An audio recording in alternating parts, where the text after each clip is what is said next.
It's commendable. Yeah, that's great. Okay, well, thank you very much for stopping by. It was very nice to talk with you. Are you staying around for the whole day? Yeah, I'm enjoying a lot. Perfect. Okay, perfect. And where can if people want to connect with you, where should they go? My LinkedIn profile, they can go there. It's Farjana Kabir. They can connect me in LinkedIn. Right. I'll put it in the Slack channel later on. Thank you. Thank you so much. Thank you very much. Have a good rest of the day. To you too. Bye-bye. Bye. Okay, and there you have it. We have a bunch of people from healthcare and medical. As you can imagine, this is one of the more prominent use cases that we see in terms of decentralized and federated AI. I see that we also have some questions from automotive specifically. I will try to get to them. Let me just quickly go over to... we are soon going back to the main stage. I will definitely check out any questions that you are posting in the Slack channel, YouTube, X, LinkedIn, while the next presenters are up on stage. So in a couple of seconds, we'll go back to the main stage, and you can expect a really good talk from Tony from Red Hat. He will talk about, let's see what the topic is exactly. It will be trust scale and connectivity in federated AI infrastructure. So definitely very important topics, and I'll get back to everyone in the channels on the questions as soon as we go over to the main stage. And maybe later we'll bring it down some more guests. I'll be here the whole day, and there are a couple of more hours to go, at least for day one, and then tomorrow there's also day two. So still a lot of material to cover, and a lot of very interesting topics for sure. Tomorrow I'll be on the mic in the morning, also in the evening, and Zhongshan will come back in the middle as well. So we'll rotate, and if you have specific questions for either me or Zhongshan, just put them in the channel and we'll get back to you as soon as possible. And in the meantime, you can go to our website if you want to check out all the different things that we've been talking about today. So Flower Hub, Supergrid, agents, Lizzie model, etc. You can go to flower.ai and just click your way through to whatever it is that you would like to read about. So there's a good blog section where you can see all the, for example, latest announcements and releases. We're right now at Flower version 1.29, and we're trying to come out with a new version, better improvements, and just enhancing the overall framework in every 4 to 5 weeks, I would say, something like that. That's our normal schedule. So of course, then it's important maybe that you should try to update the framework whenever you can, and we try to not introduce too many changes that make your environment collapse. This should not be necessarily an issue. So yeah, just stay tuned for more things coming up. Let's see what it looks like on the main stage at this point. Okay, they need a bit more time. That's what I'm hearing. Let's see. Yeah. So if you have, I saw questions about automotive. I'll get back to them. And then also there were some interesting questions about fog, edge, and hierarchical federated learning. And there is. I was talking before about the Flower Hub, where you can check out already sort of packaged apps that come in a Flower version package that you can use out of the box for, I don't know, a downstream task purpose.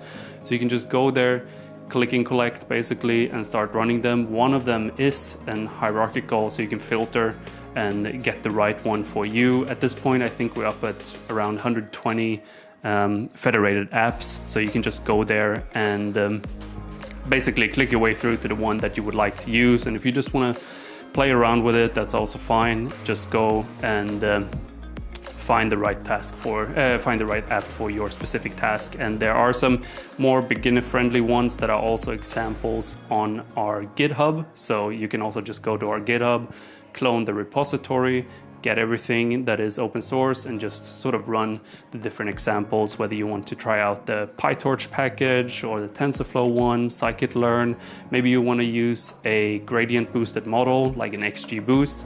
This is great for if you're working in finance, you're probably very familiar with what this sort of model is, and you can run it in a federated setting as well through Flower. So this is XGBoost, works very well on structured and tabular data. So if you have numerical and categorical values in spreadsheets, or maybe you're converting time series data to some more lightweight format, you can use these sort of models. There are other, this is a very interesting field that I'm personally very invested in, tabular data and models that you can use for it. And of course, if there's one model that is not there right now as an example, you can always ask us to sort of implement it, or you implement it yourself, and you can open a pull request and we'll definitely review your code and try to make it into an example, or maybe publish it as an app on the Flower Hub. And if you're interested in learning more about the Flower Hub itself, we actually had Jan, who is one of the creators of Flower Hub. He was down here talking with Zhongshen earlier about what Flower Hub is and what you can do. So you can go and, I don't know, rewind the stream and just see what it looks like and what he was talking about. But you can also ping him on Slack and get some more information about that. But yeah, we're heading over to the main stage at any second right now. I think I see Nick up on stage trying to gather all the people. And yeah, Tony from Red Hat is coming up. Then after that, we have some more speakers. So looking forward to this. And so to kick off our next session here, it's my pleasure to introduce Tony James. Tony James is a member at Red Hat and chief scientist. We've been working with Tony now for a number of, maybe almost a year, perhaps, getting up towards this. And basically, they've been incredible partners to work with. We've had the opportunity to work together on various projects, including Sandia National Labs that you've heard about just recently. And then Tony really has been working very closely with Zhongshen, and he's going to be showing you today some of the ways to combine Red Hat technology and Flower technology to solve some really critical problems that basically the whole world is dealing with today. So over to Tony. Thank you for coming. Thanks.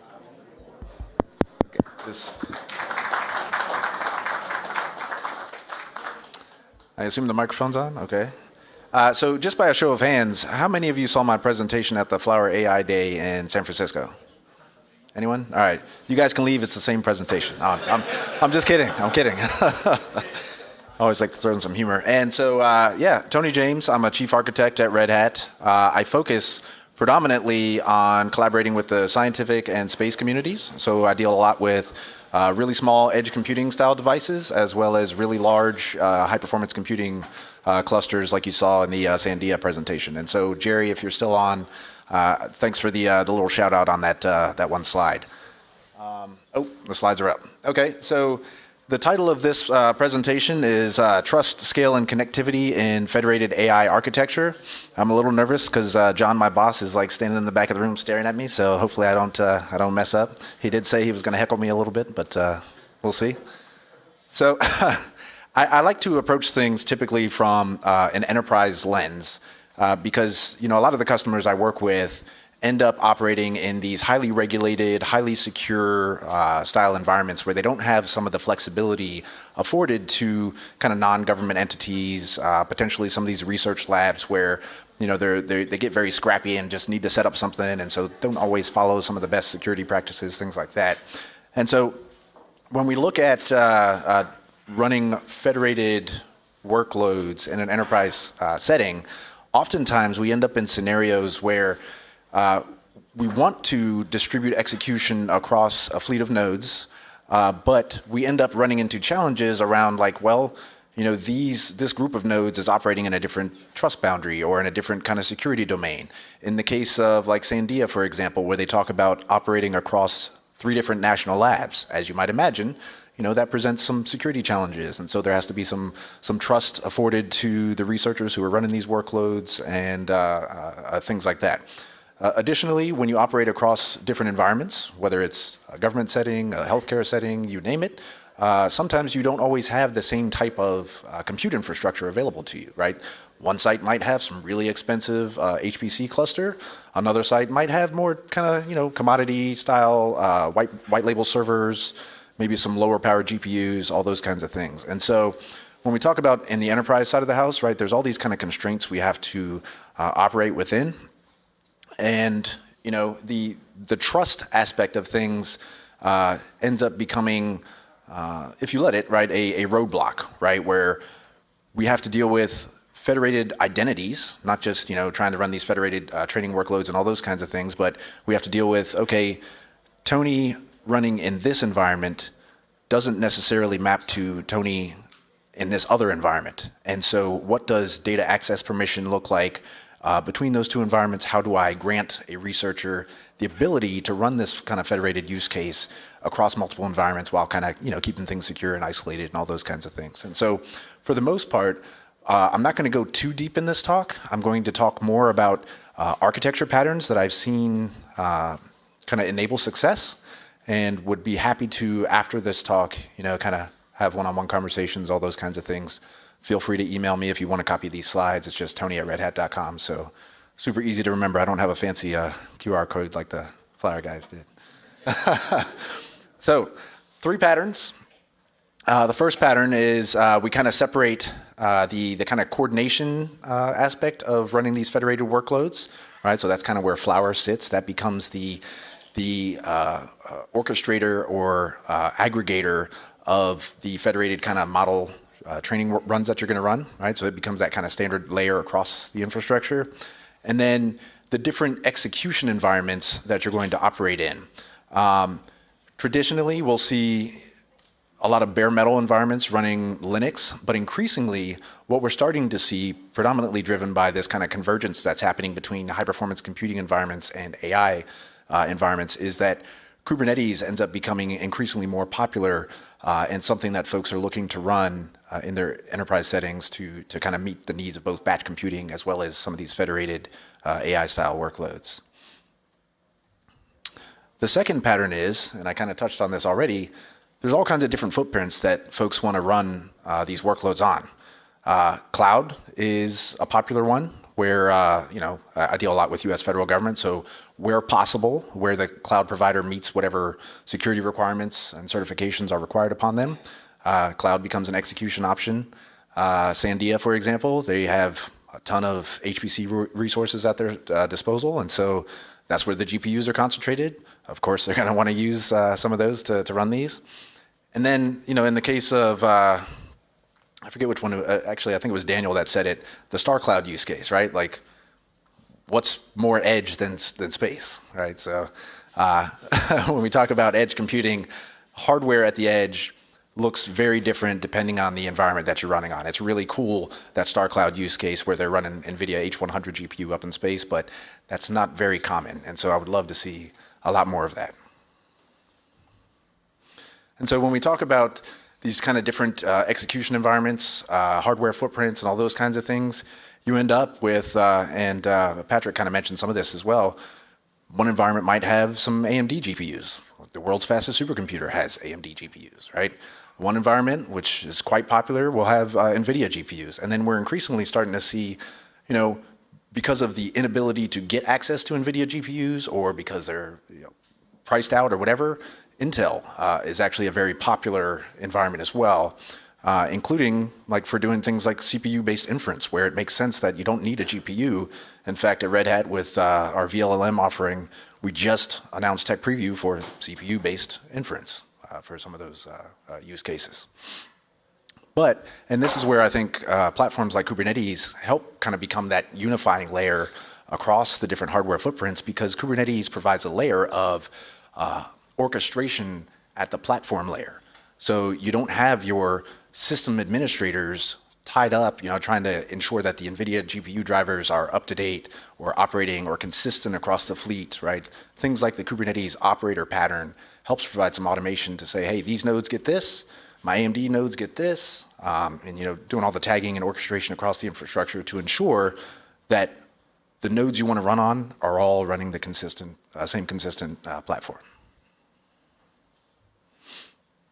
And then just to hit on edge a little bit more, edge devices often don't have the same level or don't offer the same level of performance that you're used to from a standard server operating in your data center. Oftentimes, depending on the use case, these edge systems, connectivity to them is intermittent. So you might have small windows where you can access them. For example, NASA, when they're communicating to systems on the International Space Station, they have communication blackouts where they have a certain window where they can send instructions, workloads, all those kinds of things. And then they have certain windows where it's totally disconnected. And so when we talk about the edge, you might have infrastructure that's like that as well. You might have very finite memory constraints on the system. And so you have to get really optimized in how you run your code. Maybe you have to run it in small batches and then kind of aggregate things.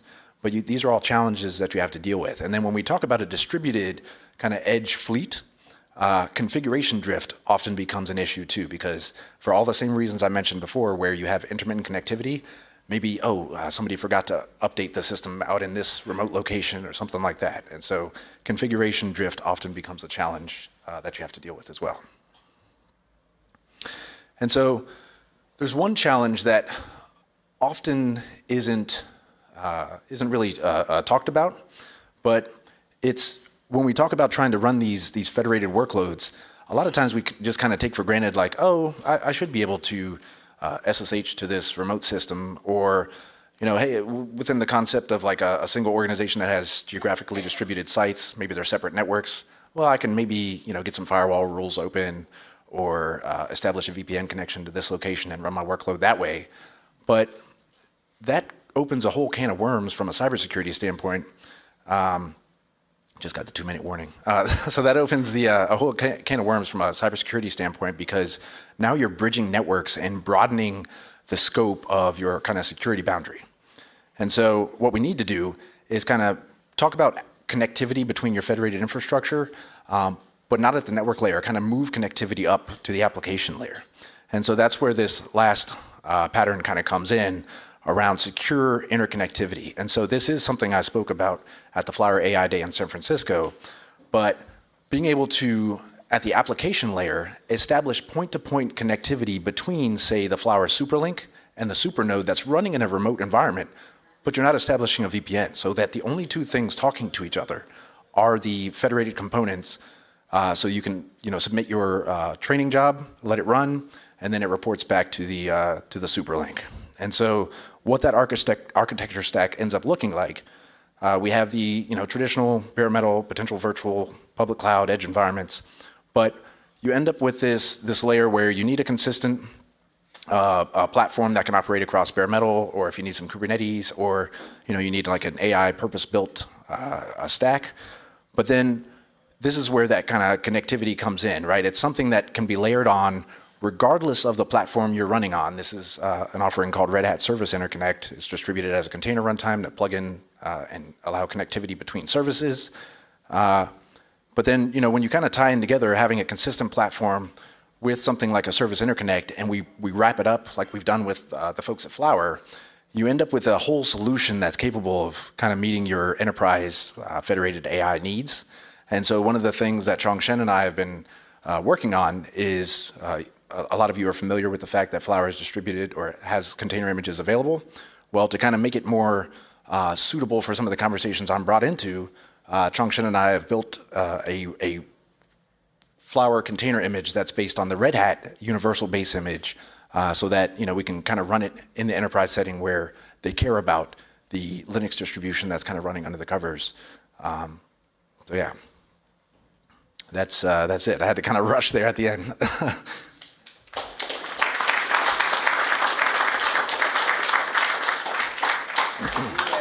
We have time for a few questions. So anyone would like to ask a few questions? Yeah, there's a gentleman just in the back row.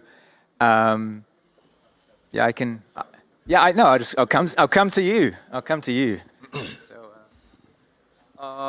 One of your slides mentioned air gap systems as one of the problem areas that you're trying to deal with. Just curious, how would you deal with a system like that, and how would you still do some federated learning on it? Yeah, so this is probably where I'll tag Chong Shen in, but I'm not familiar with Flower's ability to kind of like execute in a disconnected fashion, right? From a Red Hat standpoint, our software operates disconnected. We have ways to distribute software packages and instructions and all those kinds of things. But in terms of Flower, if you had intermittent connectivity, is there a mechanism to say, hey, we're going to run this training workload, I'm going to lose connectivity to you, but go do what you got to do?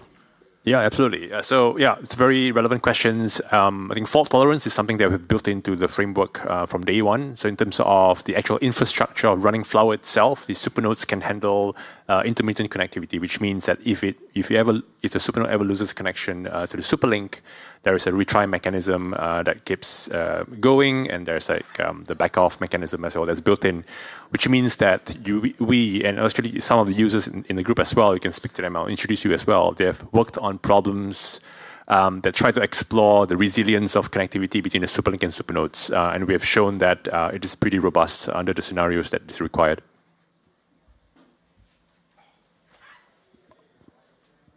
Any more questions? I think I'll go to the guy over there, in the back, because he deserves a chance. Let's go.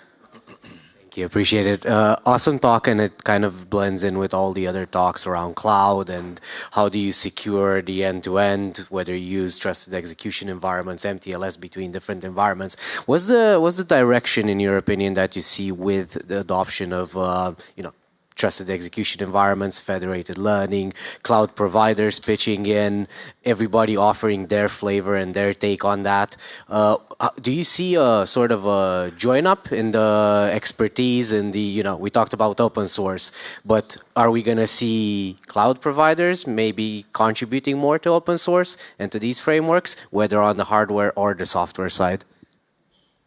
Yeah, thanks for the question. I think today a lot of cloud providers already contribute substantially to open source. In fact, I think a lot of the initiatives, particularly around confidential computing, are comprised of open source projects that have contributors from multiple organizations, right? And so from a Red Hat perspective, right, our kind of go-to-market, if you will, is to be the kind of invisible platform that's almost kind of taken for granted, whether it's just running a Linux operating system that you can run anywhere, or a Kubernetes platform that you can run anywhere, and then expose those capabilities to the workloads. For example, the work we're doing with Flower around having a container image that's based on a RHEL, Red Hat Enterprise Linux runtime, when run on top of a RHEL-based system that's, say, operating in FIPS mode, for example, that FIPS attestation then gets passed through to the container image, and so you kind of inherit some of these things from the base underlying platform. And so that's kind of our approach to it, right? Like, we want to contribute in various communities that our customers and partners are asking us to, but we want to provide the underlying platform to enable a lot of the innovation that folks like Flower are going after. So that's all the time we have. So thank you, Tony. Great talk. Really important topic.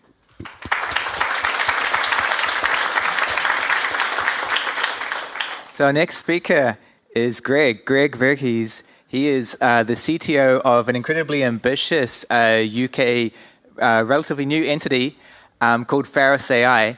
I'll let him tell you what Pharos is trying to accomplish, but we've been working with them for a while now. And I think if they're successful, they will probably be one of the proof points for Federated moving forward. So Greg, over to you. I hope you've made lots of progress. Cool. Thank you, Nick. Perfect.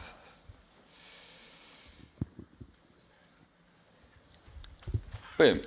Cool. So nice to meet everyone. Good afternoon. My name is Greg Verghese. So my background is I'm a computational biologist and machine learning researcher, but for the last 12 months, I've been running a new research initiative called Pharos AI.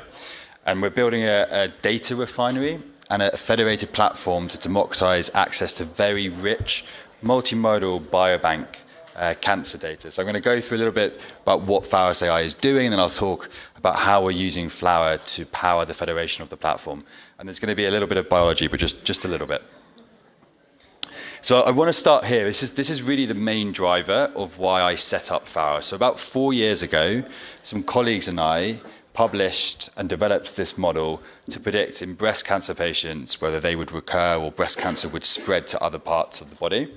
And like all good scientists, once we'd published, we actually wanted to make a difference, we wanted to have clinical impact for our patients. So we tried to translate this into the clinic.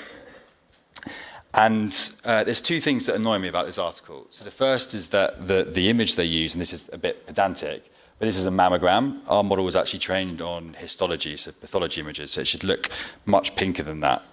But more importantly, the second thing is that this model isn't life-saving at all, because not a single clinician has used this model to help treat a patient. And the discussion around why adoption of these AI tools it's a much bigger conversation. It's very multifactorial. But I want to focus in on one of the first challenges that we had, which is that we wanted to validate this model on other patient cohorts. So we trained this on a large set of patients from Guy's and St. Thomas. And we wanted to show that the performance was predictive across different cohorts in the UK, but also globally as well. And the issue is that we found lots of collaborators and data sets that were really interested in working with us, but we couldn't get the data. They couldn't share the data with us. The governance complexity was too difficult. And after a long time of trying to get material transfer agreements signed, we just gave up. We kind of containerized the package itself and manually sent it to one of our collaborators. But by the time we'd actually made any progress, AI and biology had really moved on.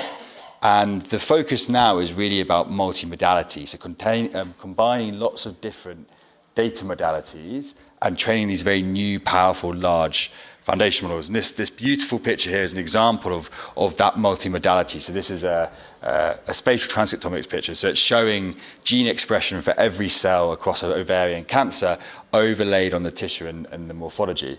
And it's these types of data sets and modalities that are really powering the next generation of AI models for drug discovery and for diagnostics and really revolutionize how we do cancer care. But the challenges still remain, right? One of the biggest challenges here is that harmonization of this data is very poor, so there's a lot of fragmentation. The second is that these data sets are actually quite sparse, so there's not much of this data around. And the third is the same as that I still had with that breast cancer model 4 years ago. It's very difficult to combine data sets from different research institutions because the IG is just too difficult, so you can't scale across a large number of patients.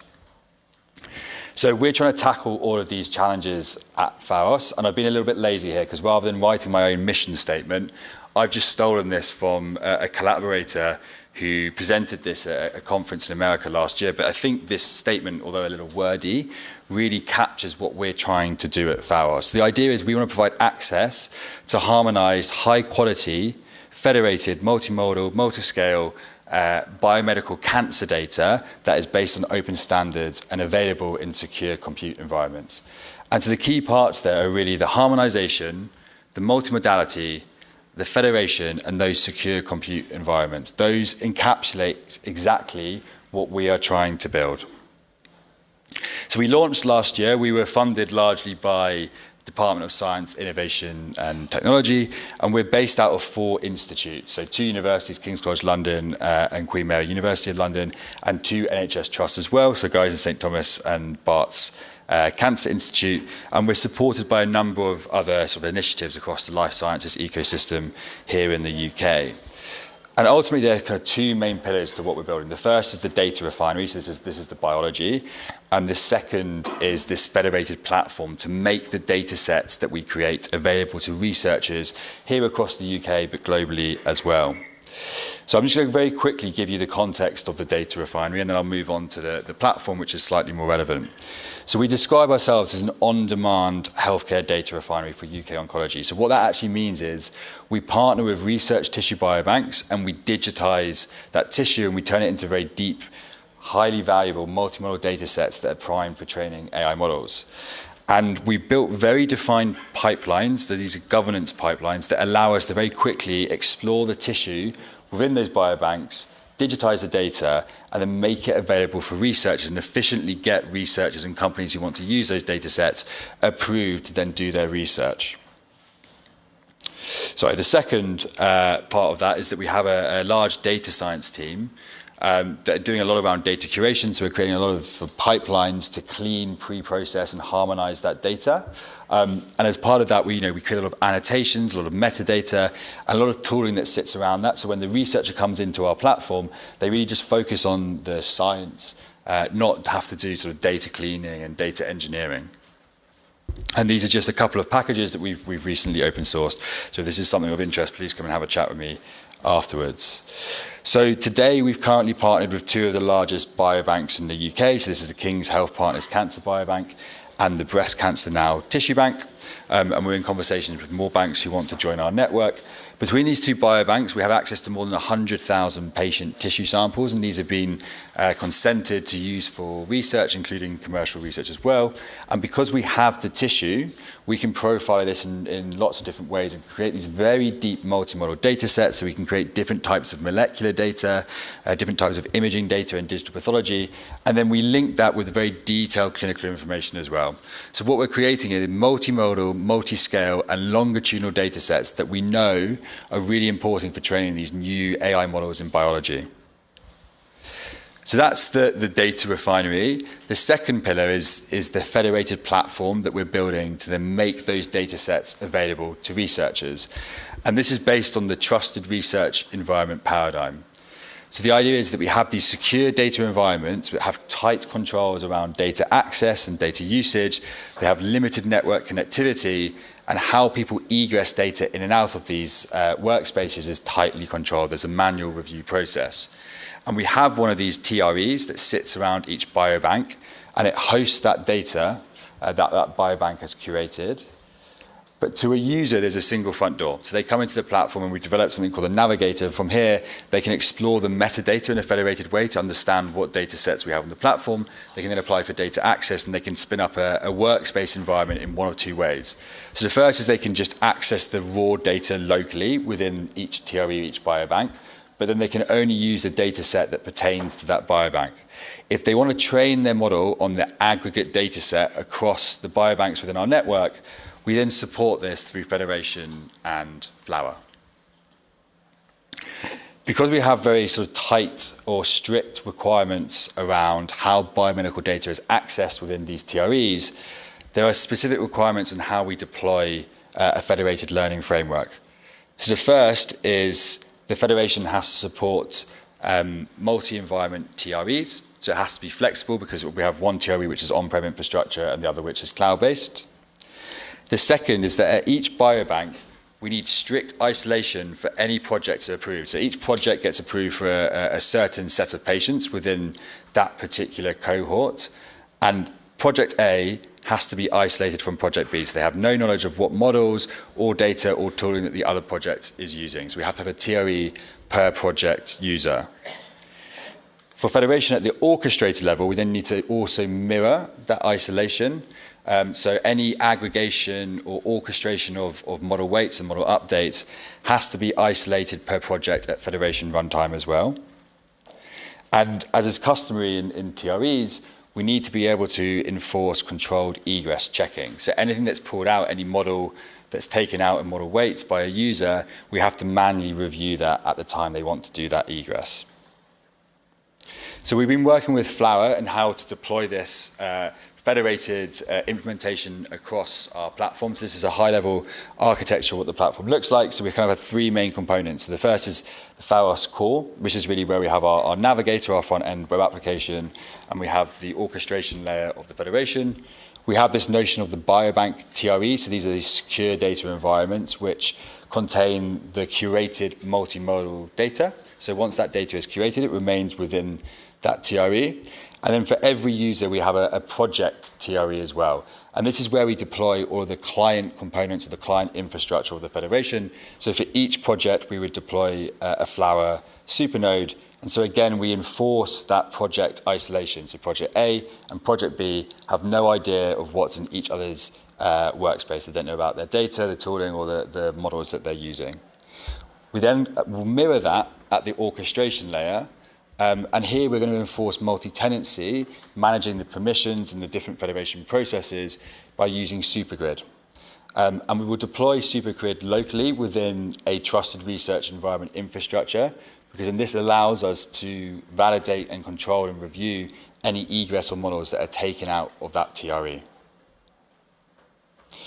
So I'm just going to show... Thank you. Okay, I don't think this video is going to work, so you can just see 4 black terminal screens. But what I was going to show is that we're very early on, here we go, in the development and deployment of the federated framework. But our engineer, Fan, who's been leading on this piece of work and is in the audience, and I'm sure will be happy to chat on any specific details afterwards, has run our first test of deploying Flower across our 2 biobank TREs. So on the right here, what we're seeing is a supernode deployed within each project theory at each biobank, and we're training a breast cancer classifier, so there's breast cancer data within each of those biobank workspaces, and then we have the Superlink, which is on the top left, is deployed centrally within a TRE, orchestrating that federation pipeline. And so our ambition is really to create a national federated platform of deep multimodal biomedical biobank research data. So thank you for listening, and that was a very quick overview, but I hope that gives you an idea about how we're using Flower.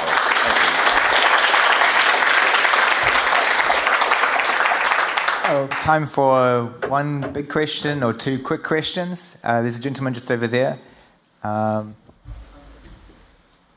Who's coming to you right now? We can find out if it's a big question or 1 small one. Thank you very much, and I am quite impressed actually. No, but in terms of biobank systems, biobank collections, especially in the UK, have you guys even considered, let's say, contacting different, let's say, like GP surgeries? Because the main data would be there as such. Because right now, as you know, the NHS has started to basically realize that yes, even some conditions that their patients might have might be related to some gene mutations they might have. That sort of thing. I don't know whether you consider that as well. Yeah, that would be quite valuable actually, in terms of their treatment at the end of the day. Yeah, it's a really good question. So the data that we're focusing on is physical tissue that's been collected at the time that the patient had cancer treatment. And we have a lot of clinical information that we pull from the electronic health records, but we can link with primary records as well. There are lots of initiatives here in the UK that are starting to centralise or federate primary care data, but it's not one of our primary modalities. So we're really focusing on sort of molecular data, imaging data, and then pulling in the clinical information from the electronic health system. Okay, anything else? A question just right here. We'll just take this question and then move on. Thank you very much for your talk. One thing which is breast cancer, great. Are you going to think about, other type of cancer, because you can apply it to any type of cancer if you got the tissues, of course? Yeah, exactly. So the biobanks were mainly focused on breast cancer, the 2 that we've partnered with when they were set up, but they also have collections and cohorts in lung cancer and pancreatic cancer as well. So our kind of immediate focus is around breast, lung, and pancreatic. But over time, the idea is that we're building these models and these operational pipelines, and that they're portable, and the platform can be used across different biobanks, across different disease types. It doesn't have to just be focused on cancer as well. Are you going to have to the UK, or? It's global. Yeah. It's global. Yeah, it's global. Yeah, exactly. Yeah. Okay, let's thank Greg again. Thank you so much for the great talk.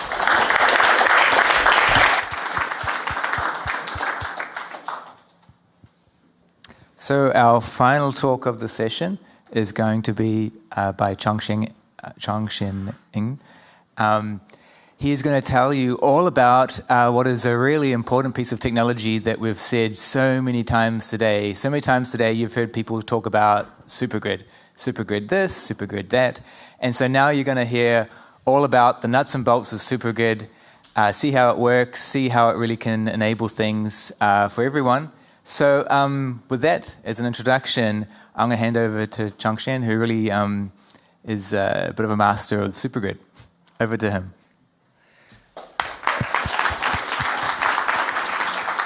Hey, everyone. Thanks for the intro, Nick. I'm very happy to be here, and as I look across the room, I see a lot of familiar faces as well from all the previous collaborations that we have.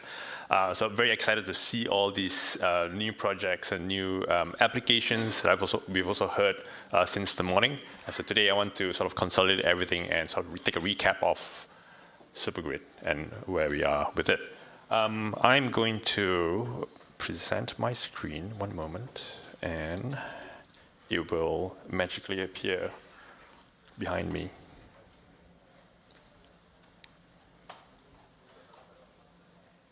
On cue.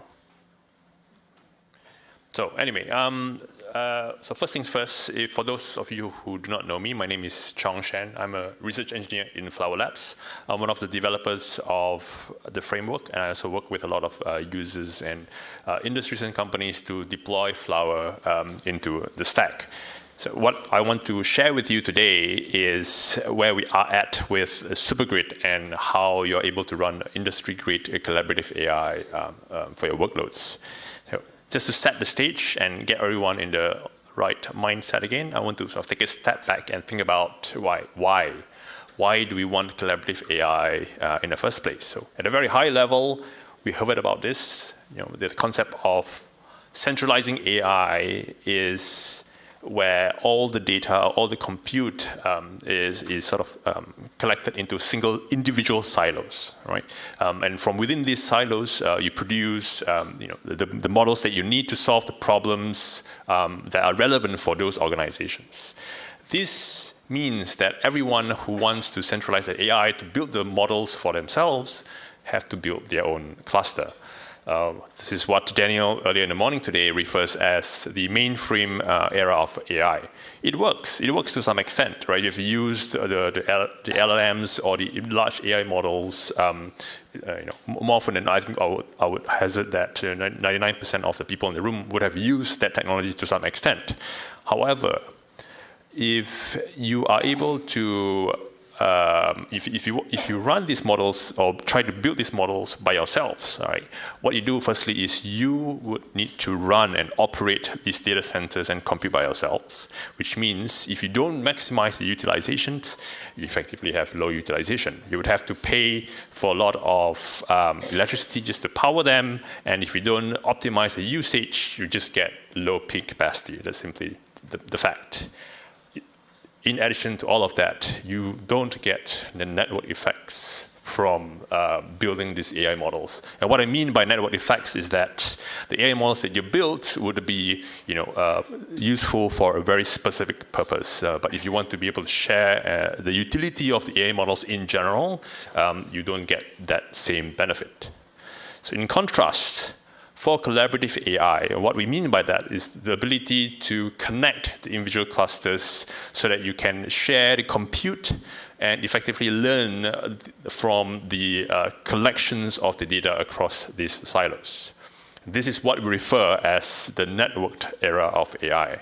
And for us here in Flower Labs, this is what we truly believe in the generation, in the era of networked AI.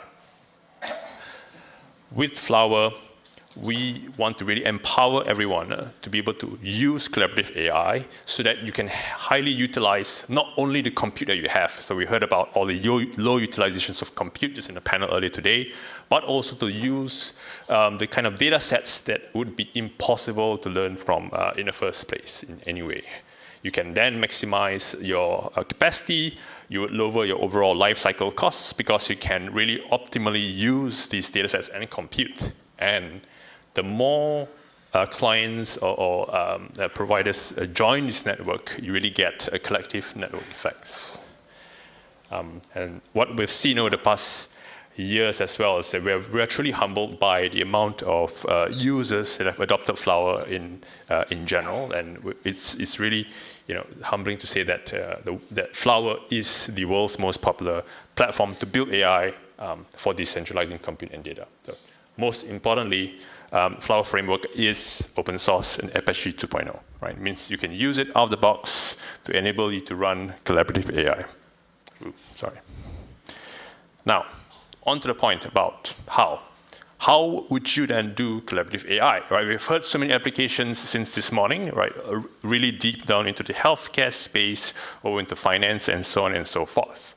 Well, the answer is pretty much simple. I've sort of alluded to that, right? With Flower. With the Flower framework, we like to think of it as the Git of collaborative AI. It's open source. You can take it, it's incredibly powerful. You can manipulate it, you can even deploy it in many ways. I've spoken to a lot of users who have used Flower in amazing ways just to solve specific problems. But time and again, when we hear that if a user wants to self-deploy collaborative AI with Flower, they do run into some repeated patterns and a lot of steps in order to achieve something specific to our use case. Here, I'm just highlighting some of the typical considerations that you might have to keep in mind when you want to deploy it. So, for example, how do we provision a proper infrastructure? If I want to run federations or select certain supernodes to join it, how can I add users to my federations and really control the authenticated users to run workloads on the federations? You also think about, what if I want to monitor the supernode connectivity? How do we do all of that? Well, we heard you, and we really recognize the complexities that may arise in your use case.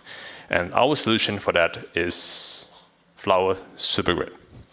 So Flower Supergrid is what we call the next step and next evolution of the Flower framework. In order to show you more about Flower Supergrid, let's dive into some details. I'm going to show you a live demo of Supergrid. You have seen a sort of like sneak peek this morning when Daniel ran through it. I'm going to run a bit more details of what it means by using Supergrid right now as of today. So let me switch over. So firstly, everyone in the room right now, actually, and anyone online who's dialing in, you are able to access Flower Supergrid. The easiest way to do it is firstly, if you go and create an account, you can sign up here, or you can log in. Like I have an account, and if you log in, so this is me, I'm joining in, and that's it, I'm in. I have a Flower account, and the first thing I see here are some very interesting notifications. I have one pending Federation invitation. So from Continuity this morning, I think Daniel invited me to a Federation, so that's that. I also get a very nice notification down here. If I click on that, you can see this section here, which describes the details of Supergrid. What kind of runs you have conducted, the federations that you're a part of, the supernodes that you are in control of. So in this case, we're going to zoom into federations. So if I take a look at federations, you can see here, I'll zoom in a bit more. There are a couple of federations that I've set up just beforehand. The one here that the demo federation that we have, two that I've toyed around just before this, just to make sure everything is also fine. You can create your own federation just by clicking on this button over here. So if I click New Federation, I can start with, let's just say, a simulation federation. So what I mean by simulation federation is that if you want to do just a quick research sandbox execution from Supergrid, you can do it out of the box. You do not have to install any infrastructure. So let's take a look. I'm going to call this Sim Demo 2. I'm going to call this FS26 Simulation Federation 2. Create. All right, so that's my simulation demo number 2. If I click onto it, this is the name of my federation. It's tagged to my username. I'll just copy that. And I can do a couple of very interesting things here. So firstly, I can actually invite members to run on my federation. Let's just say I grab Javier, I grab Pan, and when they accept, if they choose to accept, they can then start to run workloads in the federation that I control. This is as easy as that. Now, again, no infrastructure has been needed to provision at the moment, right? I never did anything for that. Oh wow, okay. So Javier has accepted. That's fantastic. And let's take a look. Let's take a look at the runs. Nothing is happening yet, but I can then do my own run. Earlier this morning, you saw that Daniel ran an app using Flower Hub, right? Flower.ai/apps. A lot of you would have also worked with the Flower CLI. So let me just show you how easy it is to run with the Flower CLI without any infrastructure being deployed. Right? So I have this simulation demo federation. I'm going to switch over to my CLI, and that's me. The latest Flower version that we released is 1.29 this week. It's all well and good. I'm going to now log in to Supergrid, right? Because the first thing you have to do is be authenticated to run against that federation. Oh, Flower login. Flower. One moment. That's me. That's correct. And I'm going to do Flower login. Let me just quickly check this.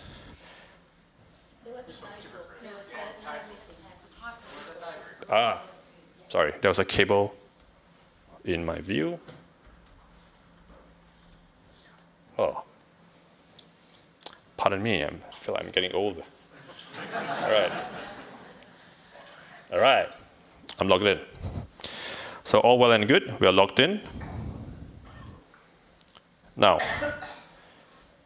to execute the app, I can do Flower Run. You have seen this command before. You've got the socks, which actually has Flower Run on it.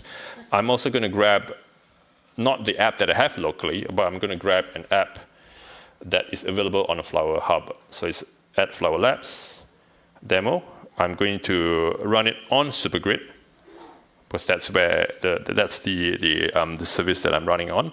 I'm also going to execute it on the federation that I've created, which is that. Finally, I'm just going to stream it just on output. Okay, just have a look. When I hit that, you should see that this is running right now. So nothing's running on my machine. Everything's running on Supergrid. So in fact, if I go over here and refresh, I saw that Javier has ran something, and in fact, that was his, and this is also mine. I can click onto it. I can view the status of the run, which is completed. That's fantastic, right? You can run simulations on Supergrid right out of the box without installing infrastructure.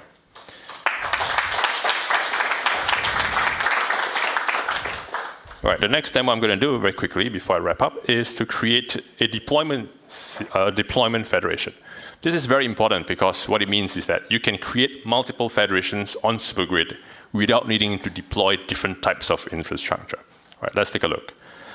I'm going to repeat the process, this time using a new federation. I'm going to call it deploy demo 2. This time selecting a deployment federation. I'm going to call it as well FS26 deployment federation 2. When I create that, same as before, I can click on this.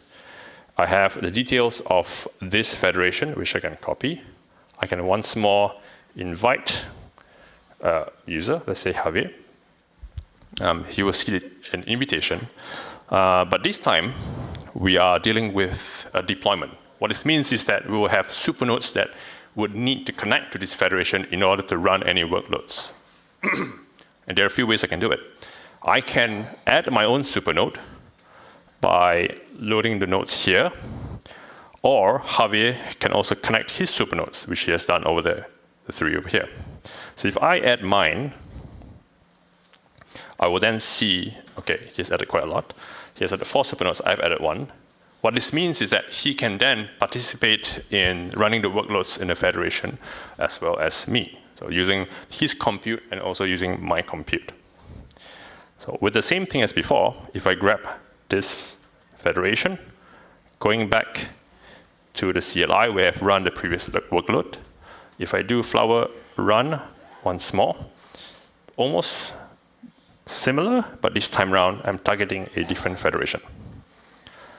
So we do Flower Run. I'm going to grab the demo app, the same app from Flower Hub, targeting the Supergrid deployment that we have, and the federation that I've just created specifically for deployment runtime. I'm going to stream it. When I hit that, in a couple of seconds, that will kickstart again once more. And this is now running in the deployment runtime. Tapping back from before, if I refresh it, this run should appear, and you will see that with the same Flower app.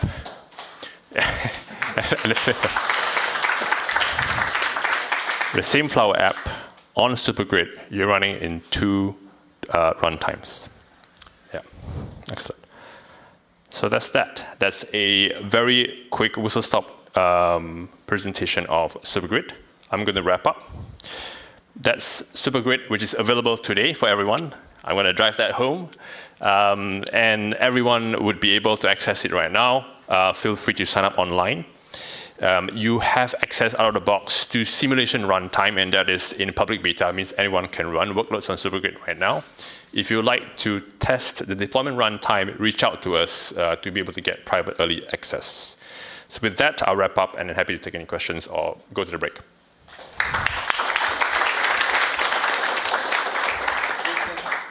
We can take one big question or 2 short questions.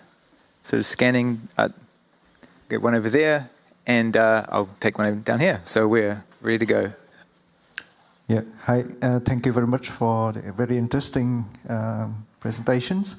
My question is, when I saw Javier adding the supernode into the federation, where is the supernode is located? I mean, who owns the compute? Is Javier bringing his own compute in, or is it? That's Javier bringing his compute. That's correct. Okay, yeah. So it's his own machine, like his own data centers. Exactly. That means any user they've invited to the federation can contribute their compute and also the data for running a federated learning. Yeah. Is there any tutorial on how we could bring our own compute in the subgrid at the moment, or is it still in? There is, yeah. I can share it with you, the links later on. Okay, awesome. Thank you. No worries. So I have a question. Can this also work with inference services? So can I make a supergrid of LLM servers or something like that? Would it work out of the box? Yeah, absolutely. I want to be very clear as well. Supergrid is not just locked into federated learning itself. You can run different types of compute at the edge. Right? You can run training, you can run an inference, or you can also do like a federated queries. Some of you here would talk about federated analytics. That was also possible. Awesome. Thank you. No worries. Okay, thank you, Chongshan.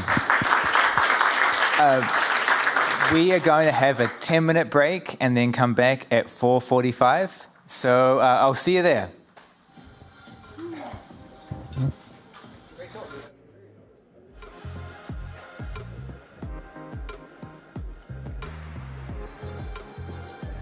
Welcome back, everyone. We just heard from Chongshan what Flower Supergrid is, and it's really exciting. It's the platform that you should sign up to right now.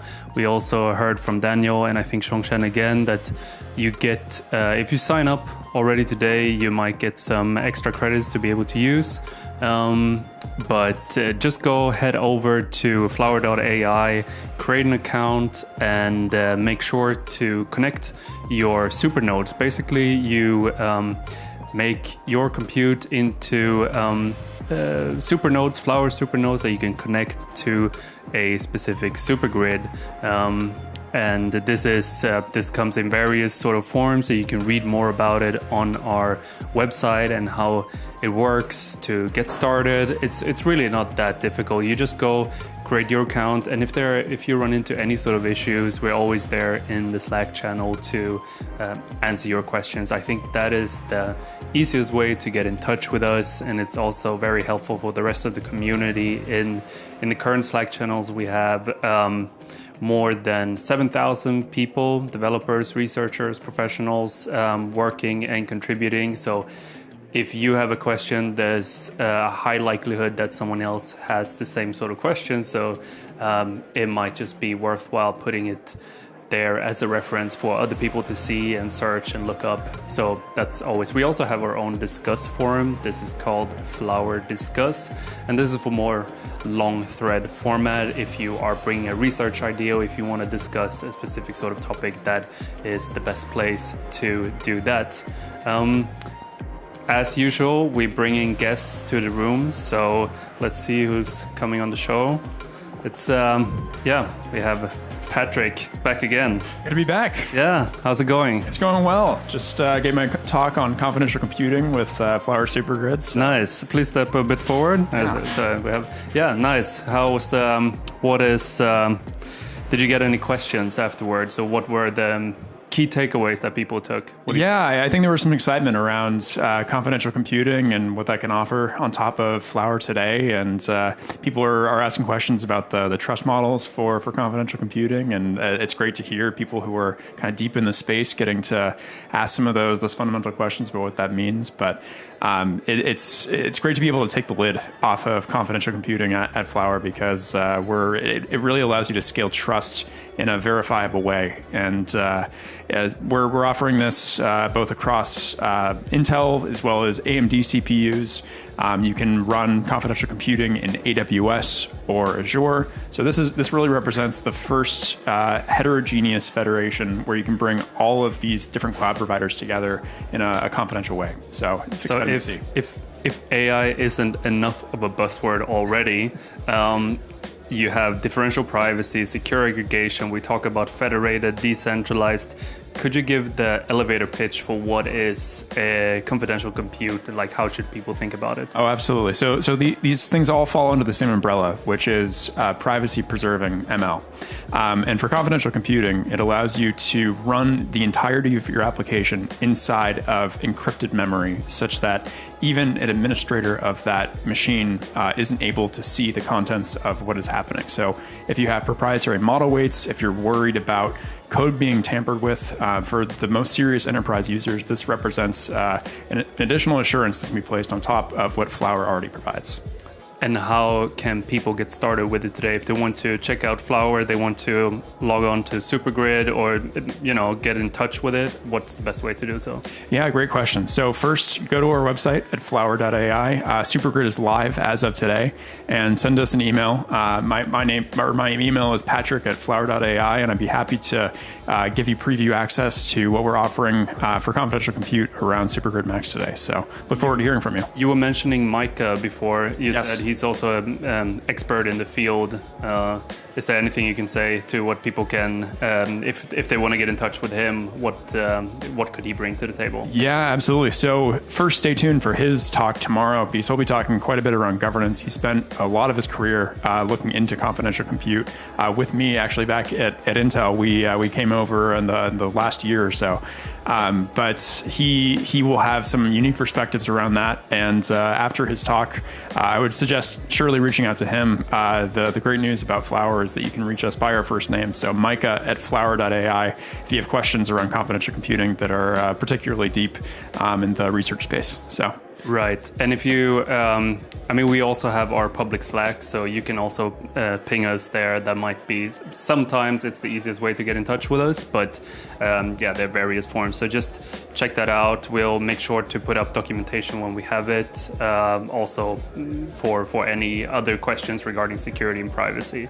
So yeah, is there, there have been a lot of talks today, a lot of material to sort of capture, and people are talking about various industries. Are there any topics for tomorrow that you specifically excited about? Yeah, so there's a bunch of talks that I'm really excited for tomorrow. That's our industry day, and so we've been working with ML Commons for quite a long time. They'll be giving a talk tomorrow around some of the work that Flower has been doing with them over recently, and also on the governance side of things. There's a lot of tie-in between these different groups that are trying to standardize different formulations of how you even identify what governance is between different organizations, which is never guaranteed. So those are two that I'm really excited for, but there's a lot that I think people come to the table with. So I think all of them will be compelling. A couple of people have mentioned governance today, and it's a topic that have been brought up. If you're working in the space, you probably come across people saying, okay, governance is one of the key points that we need to touch upon. And what exactly does it boil down to when people, because there are a lot of aspects, but what are people most concerned about when it comes to this? Yeah, so governance means different things to different groups. So the definition that I'll provide here is really our understanding. And a lot of people think about it as access control, but it really extends beyond that. And Micah will get very specifically into that tomorrow. But how you verify what needs to happen before someone can access your data data or your model or any kind of assets that you're making available for the purpose of a federated learning or federated analytics experiment. That's really what it boils down to. So you being able to have ways of setting what the policies are that are associated with how all of these things are accessed, what happens after the completion of training or analytics in terms of the assets. So if you have a revenue share type of agreement set for your models where everyone has collaboratively trained to these things or collaboratively contributed to the model definition, that's one of the big questions that needs to be answered. And a lot of companies are encountering this and trying to deal with this themselves, but without a joint notion of what governance is, then it's really hard to be able to deliver on that. So definitely, that's something that we're excited to talk more about and propagate across the community. So if people wanted to get in touch with you, it's patrick@flower.ai. That's correct. Or just ping Patrick in the Slack channels, email for sort of formal emails and maybe demos and talk more in-depth discussion is better there. We can always set up calls and do more in-depth review of the use cases at hand. Absolutely. Yeah. Okay, thanks for stopping by. Yeah, thank you, William, and stay tuned for what's next. Stay tuned for more. We'll continue here. We're soon going back live to the main station, to the main stage. Let's see what's on the agenda. There are a couple. So we have the next session. The next session is the last session. There are 4 or 5 different talks I'm seeing. The first one is now on agents. It's Flower agents specifically, and this is brought to you by Charles from our team. He'll be on the stage talking about this. This is definitely, in time, everyone's talking about agents, so this is something that you will want to listen into. And if you can't make it, we'll of course put all the material online so you can take a look at it later. But stay tuned for this. We have a fireside chat after that, 2 or 3 more talks after this, and then we'll close it out for the first day. After that, we'll show some pre-recorded talks, so you can still stick around. And then we will get back to you tomorrow with day 2 of Flower AI Summit. So yeah, that's where we are right now. It's still packed. People are moving around upstairs, and it's. I see a lot of questions in the channels as well, so I'll try to get to them. Let's see where the people are right now. See, they're not on stage. So yeah, the best way to get more information about anything that concerns Flower Labs or whatever we are working on is of course our website, which is flower.ai. You'll find documentation about the framework itself.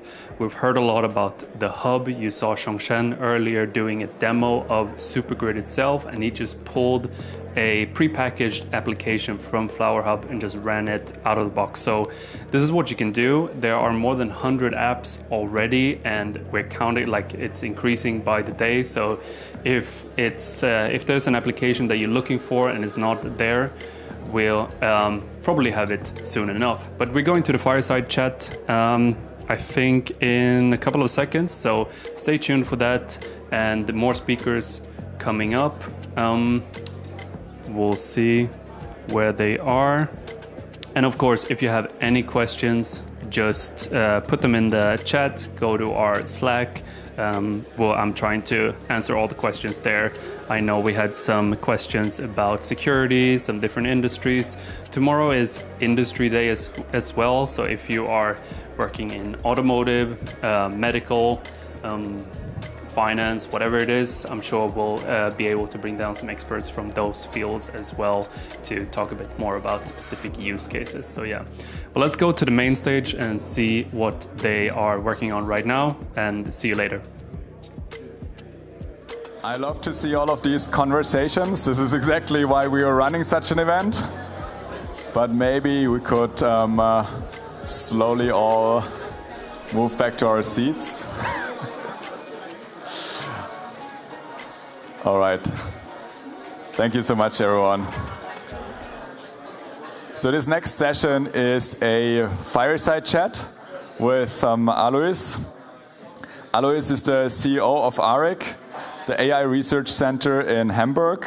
He's also the CTO of Pinktum, a company that uses AI in the educational space, a really interesting company. And overall, I think Alois does really fantastic work to advance the state of AI and the adoption of AI in Europe. He is one of the names that first comes to mind if you think about someone who's really building these collaborative networks, exactly what we want to do here. And every time I talk to Alois, there's actually so much I learn from him that I really look forward to this conversation today. So give a round of applause for Alois, please.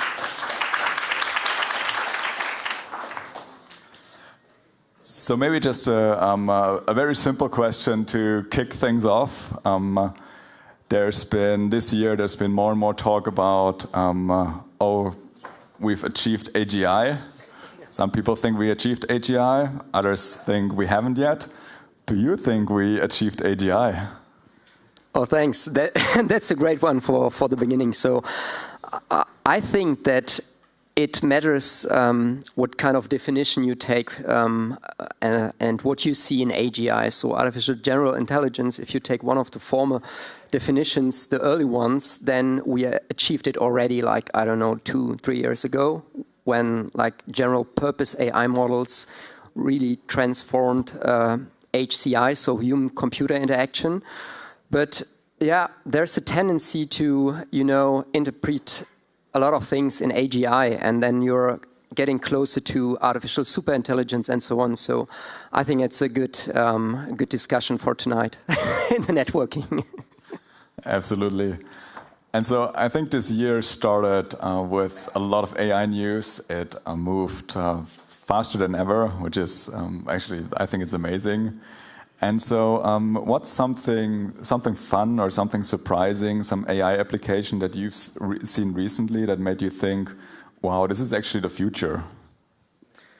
Well, that's interesting. So I think that all the things in terms of personal agents, as you know, OpenClaw, but also secure implementations of this kind of agentic AI models, was a bit surprising how it really trickled down into personalization and use of AI in like whole societies. And so we have been giving a lot talks and AI and data literacy formats about these kind of personal agents right now. And then, of course, there was a bit that's the funny part about it, like Moldbook, where a lot of public discussion was about is it a scam, or what is behind that? And this connects also to your prior question of AGI. Is it awake now?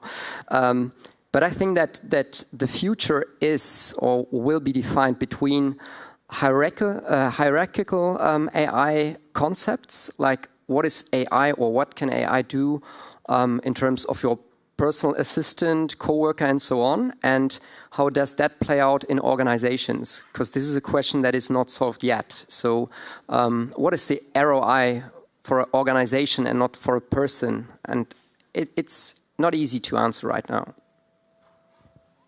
Have you seen any good answers? I mean, we've been often approached by bigger corporations that are, of course, trying to get on the AI train as fast as they can.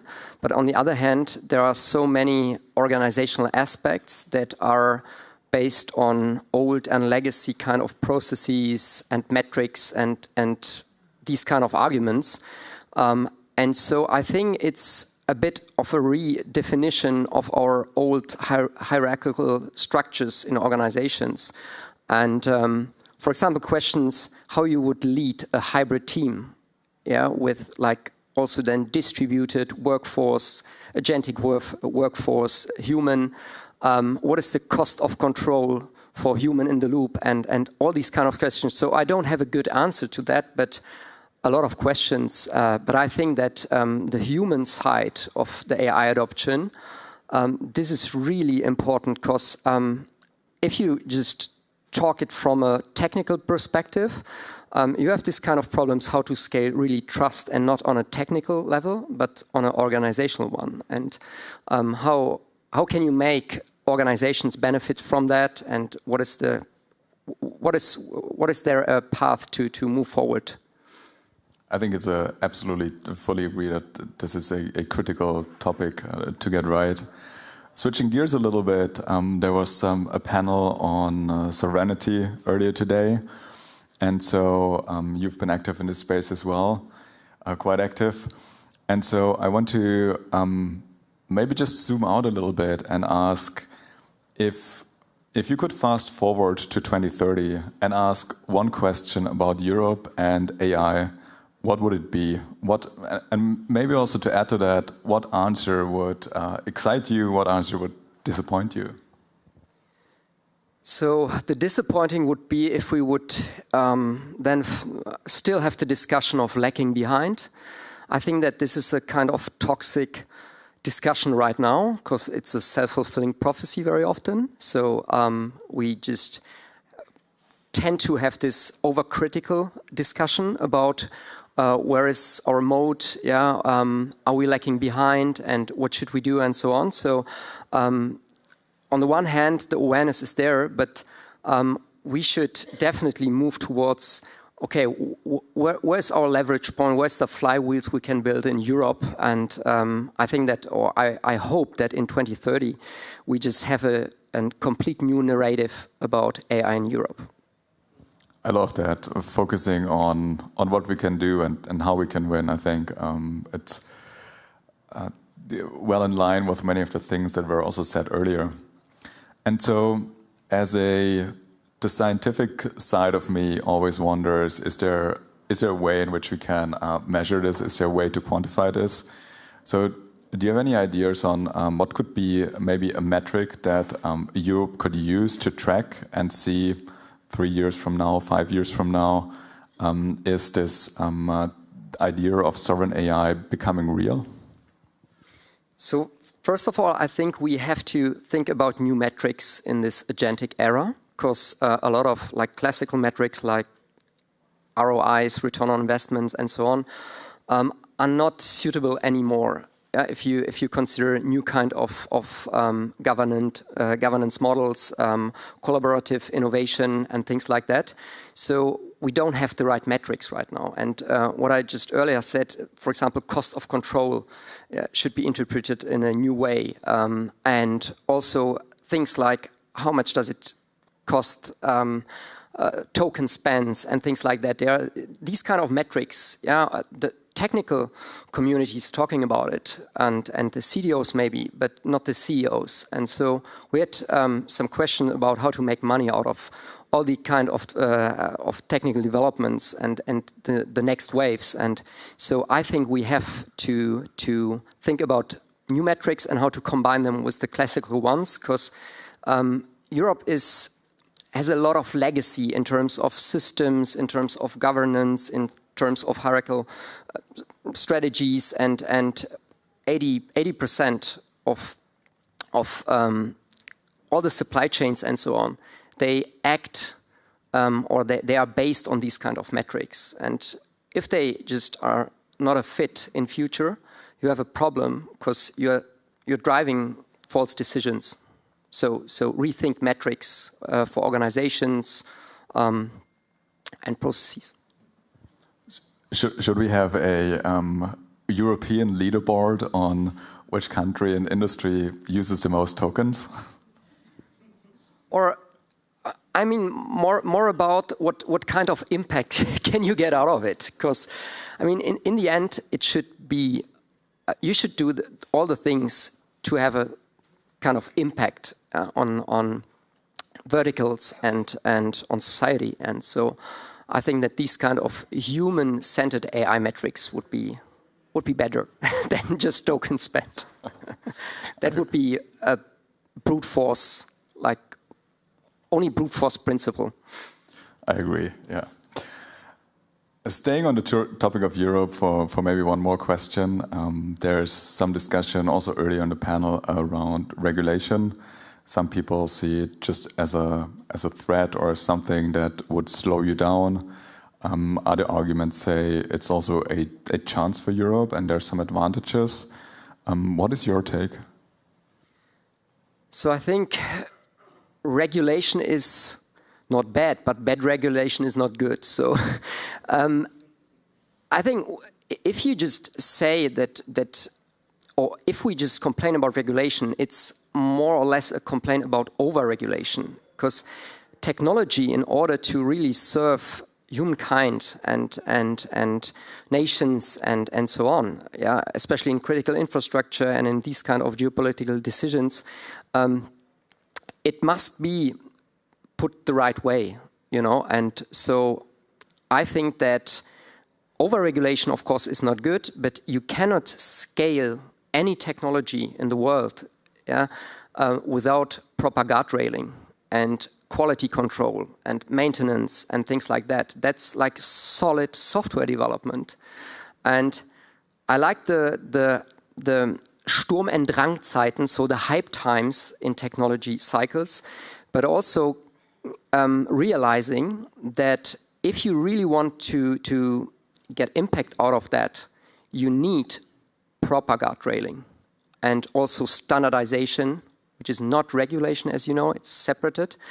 And only standards can then really, in a global scale, make these technologies really useful and controllable. And also widely adopted, right? It's a big advantage for wide adoption if you can build on these standards. You're seeing a lot of organizations that are trying to adopt AI and trying to increase their adoption of AI. And you, through your work at ARIC and also at Pingtum, you see this really live and in real time. Does the arrival of agentic AI change anything for organizations adopting AI? Can they just now ask an agent to rewrite their business process and it's done? So up to now, it's a bit about wild experiments, yeah, that are not really easy to deploy in this kind of legacy-based organizations throughout Europe. And we have a lot of members from traditional kind of industries. They are running their business for over decades. They have their SOPs. They have anything like really proven. And then right now, the times really change, and you have really short innovation cycles, and you just start as a big corporation to implement something, and then it changes over and over again. So this is, in the end, it's like trial and error, but on steroids. And this is something that I see that organizations tend then to ask us as an AI center, or can we just wait, or where's the good window of opportunity to implement these kind of technologies? And I think that agentic AI, if you would implement it the right way, and we've had a lot of talks about how to make it federated, secure, confidential computation, and all these kind of components, but a lot of organizations are really not ready for it. Yeah? They are just making the homework about having proper data pipelines, data quality, how to get along with these kind of new rules and new setups and things like that. And then agentic AI comes in and just destroyed everything. And the real question is, do we trust this kind of a new layer that could really have a big impact on automating decisions and also giving AI much more flexibility? But how to orchestrate and how to navigate that in a way that you don't lose control. And this is, I think, in the commodities, it's a special and a really hard question. Have you seen any good examples where somebody has done something where you say, okay, this really helped the organization to build trust in that technology and deploy it in a way where they feel comfortable and feel like they're still in full control over what is happening? I think that sometimes, especially in regulated environments and in environments with a lot of legacy, sandboxing approaches work quite well. So you have really like different layers where you can really try out things and start like building small kind of steps and try to scale them fast. And they helped to not to over-engineer all of the things, because I think if you would really try to figure out a master plan, then it's probably because of the risk awareness of European businesses wouldn't work. And so these kind of playgrounds and sandbox approaches that are also in the regulation, like the European AI Act in Article 57, can be a really good instrument in deploying playgrounds into organizations without harming all of the existing business. Yeah, that makes sense. And we're almost out of time, but there's one thing I'm really curious about, and I know there's a lot of builders in the audience. What's a technical idea in AI that maybe you feel is underrepresented on stage or in the media, but something that is actually transformative in practice and has huge value?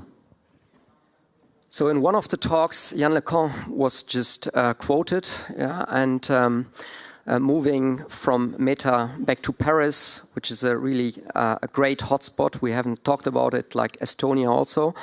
And there the discussion moves from LLMs to LQMs, so large quantitative models, world models, these kind of things, embodied AI. And I think that there is a big chance for Europe, because we also talked about what was the coin from Sprint, data treasuries, yeah, that could be used. And I think we have great scientific organizations where you have really a critical mass of proprietary data that is not like, it is accessible, but it is not like published openly. And if you just would go into these sources and combine it with LQM developments, Symbolic AI, Ben Goertzel and things like that, we all know, then it could be a really interesting field of play for the European AI community. Amazing. And so maybe just as one wrap-up question, is there anything else you want to share with the audience, anything that makes you excited about the future of AI?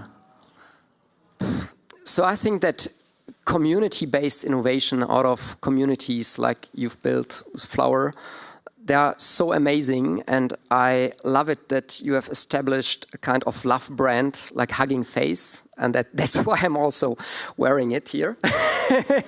So yeah, it gives so much energy, and I think that this is also the human side of AI. Communities, we all know that like since the evolution, and so I would put all of my energy into this. Awesome. Thank you so much for joining us today.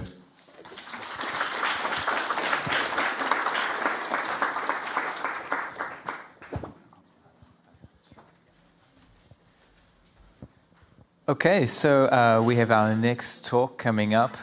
It's going to be on the topic of agents. It's been a very topical and fruitful area thus far today. And you're going to see how agents and supergrid are coming together. To give this talk, I'm joined here by Charles Beauville. He is a key member of Flower Labs and been working on our agents initiatives from the very first day. And so I can't wait to see what he has to show in a few minutes. Over to Charles.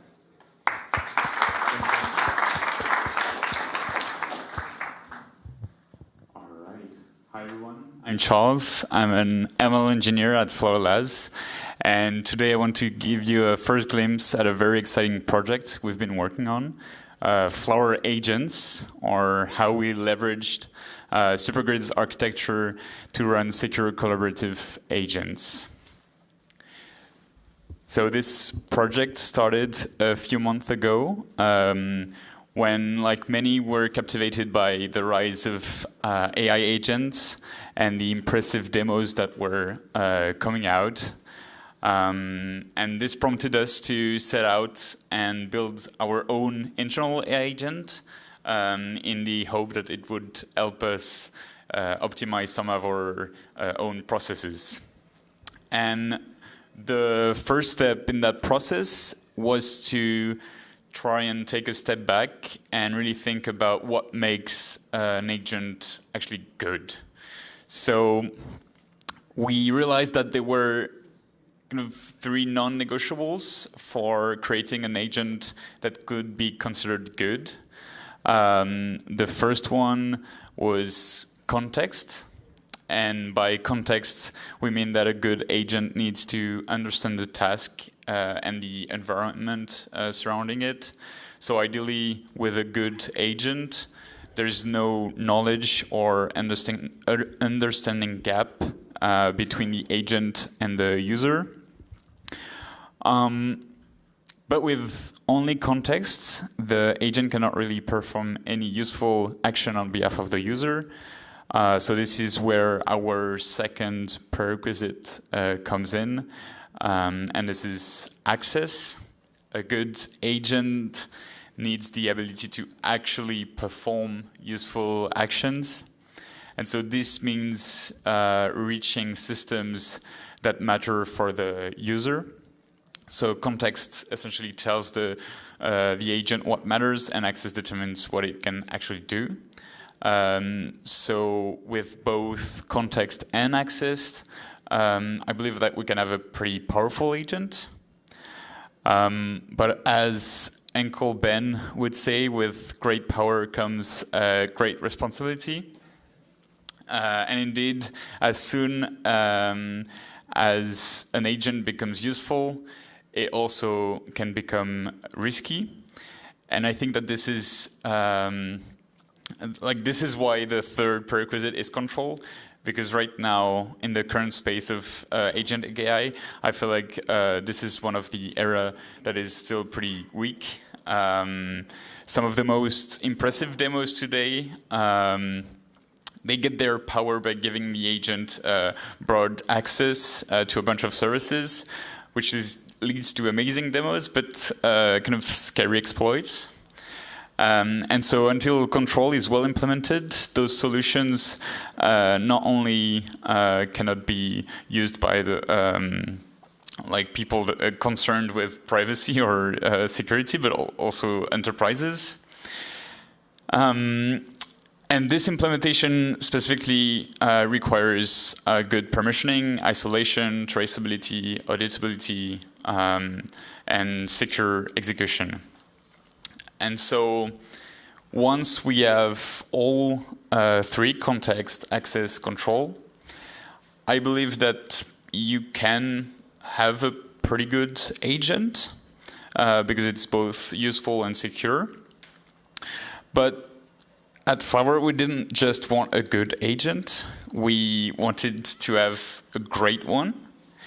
And so at that point, we started to think about what might be missing. And so in order to kind of think about this, we tried to come up with different scenarios.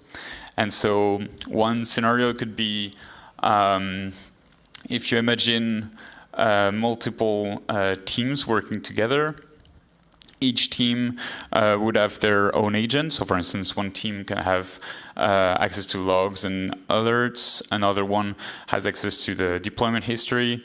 Another one has access to ownership of services and run hooks.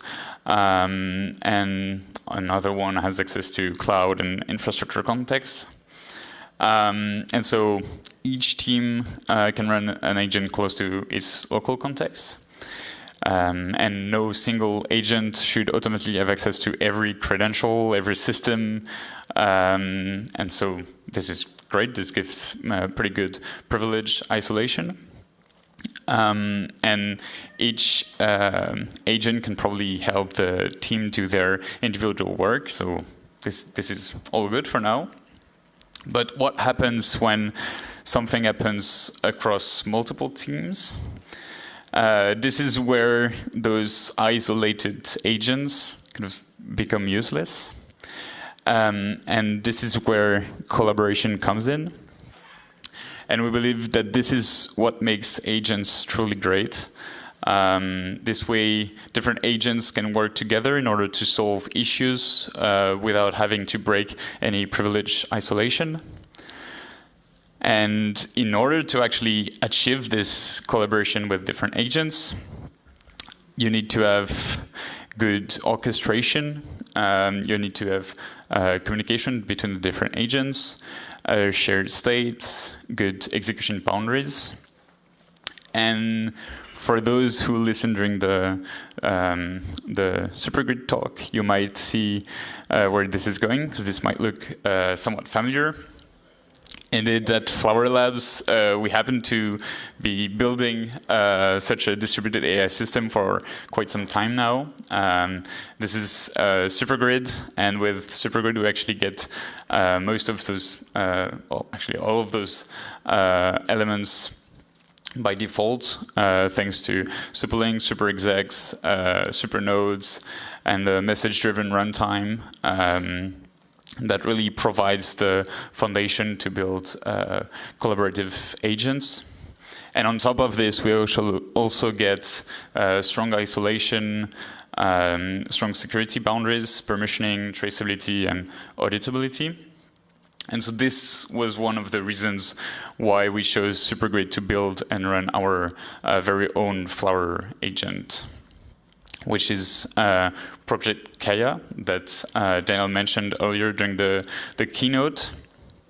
And with this project, the goal was really to have our own Flower agent that would help us automate many processes that we do on a daily basis internally. And this actually was a great success.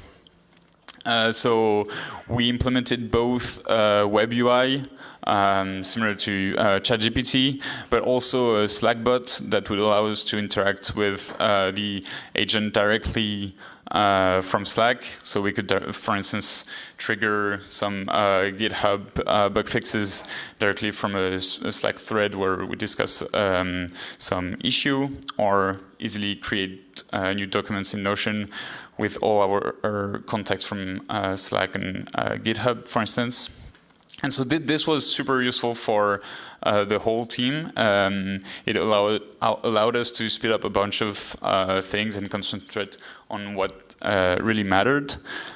But you might notice that there's not much collaboration between agents going on right now. And well, as you saw during Daniel's demo earlier in the keynote, one big aspect of a collaborative agent is actually to be able to manage federations. In other words, you can start doing federated analytics in natural language and eventually automate your data harmonization through the same interface. And if you've never managed a federation yourself, this might not sound particularly crazy, but trust me, all the partners we discussed this with were very excited about this feature and already came up with a bunch of different use cases for this Project Kaya.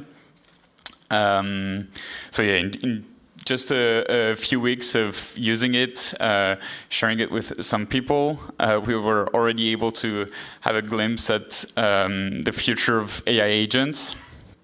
And obviously, we came to the agentic AI field with our own perspective, which is a bit biased towards federated AI. But we truly believe that collaborative AI agents like Kaya can take agents to a whole new dimension and unlock a bunch of new use cases. Yeah, and so if you want to help us shape the future of agentic AI, I would highly recommend you to join the waitlist, where you might get a chance to experience this glimpse into the future and get early access to Project Kaya. So we'll leave the slide a bit. And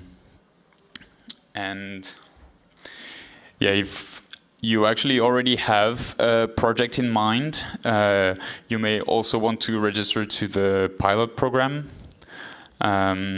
which you can find from this QR code.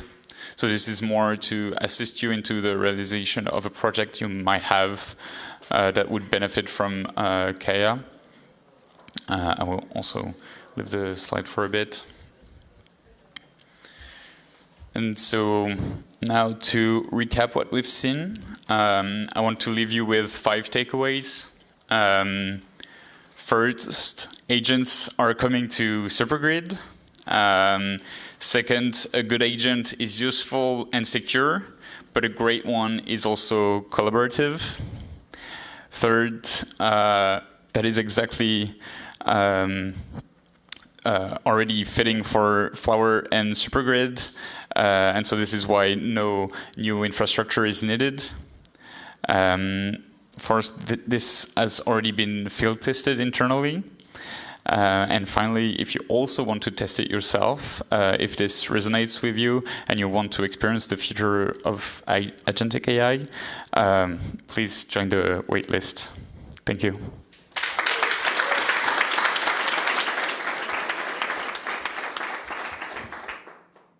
Very exciting stuff. Questions? We have a guy here who's super excited to ask a question with the glasses. We're going to go to him first. And then, oh, yeah, yes, okay.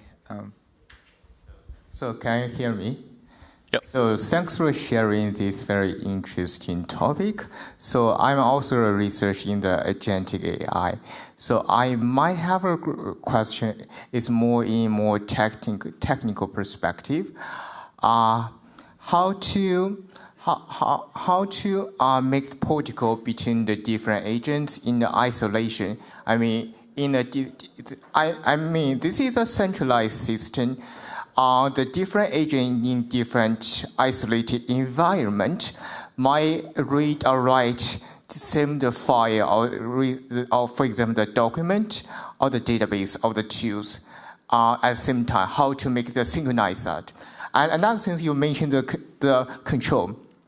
I think this one is strongly related to the harness engineering. At the moment, I think there is no formal mathematical formulation. So I can give you a very simple mathematical formulation to define it. Let's define H is equal to the K. K is constant. Multiply the log n. Log n is a natural logarithmic function of the pi. Pi is a combination. I mean, a combination of different tools. For example, if you select different tools, different database, it's kind of like the multiple combination. The reason why we're using log is to transfer the log, transfer a different multiplication to the summation. So my question is back to the main point: is could you explain more about a communication protocol in your system, and especially the file update and synchronizing within different tools database in the isolated pods. Thanks for. It's more technical. Sorry. No worries. I'm not sure I got all the question. I think one of the main points was about understanding how to do isolation in such a system. It's kind of how to define the communication protocol in your system. I mean, these are agents in the different isolated environment, right? Mm-hmm. So when they communicate and contacting the same database or using the same tool calls, it might have them crash. It might more happen in the traditional distributed system. I think it might also happen in the agentic system as well. So this is my biggest concern about communication protocol, how to define that in your system. So right now, actually, and this is also one of the great things with our system, is that we directly build on Flower. So we use all the pieces that were there for the communication between essentially the superlink and the different supernodes connected to the superlink. So I mean, I don't know if that answers your question, but all the communication is based on what we had for the federated learning framework already.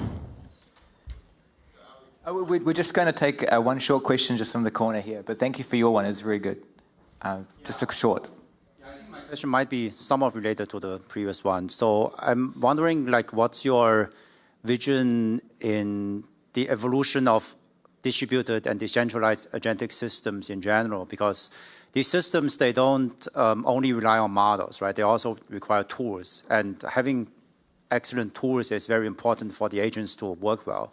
So do you envision something like, for example, people collaboratively develop tools that are running somewhere in a distributed environment on some compute resources that are localized?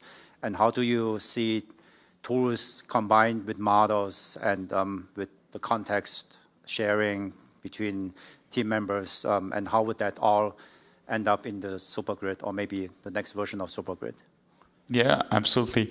Well, first of all, I completely agree that tools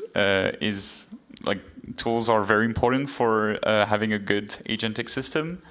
And one of the things we plan on doing is to have this similar to the Flower Hub, where you can share some client app and server app for your distributed AI application.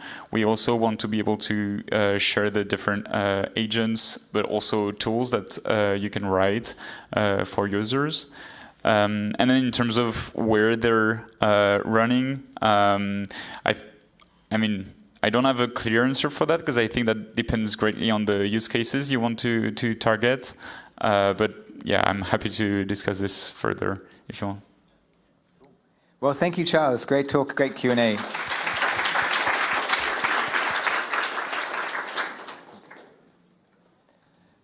Okay, so our next talk is actually a position paper. We've got a talk here by Nikita Agarwal. She is at the University of Beirut, and her talk and position that she's taking is that federated foundation model post-training should focus on open source. So over to her.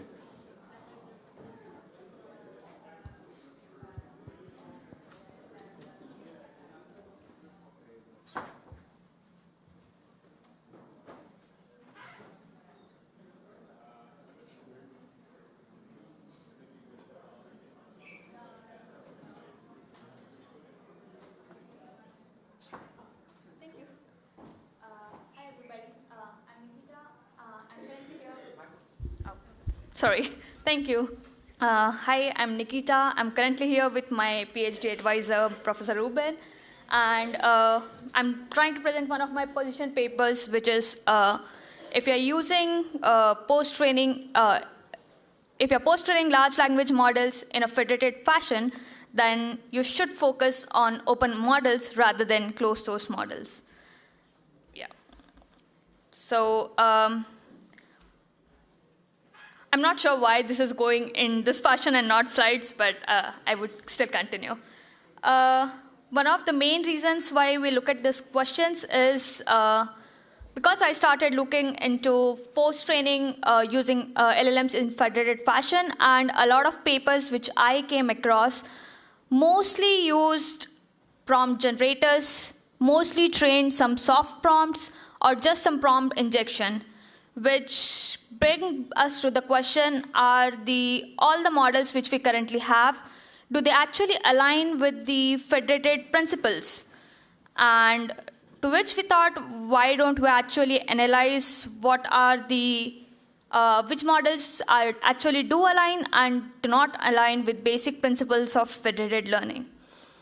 As I said, most of the papers that we came across actually did train some of the prompt generators where they blindly shared the data with some of the proprietary models using the APIs.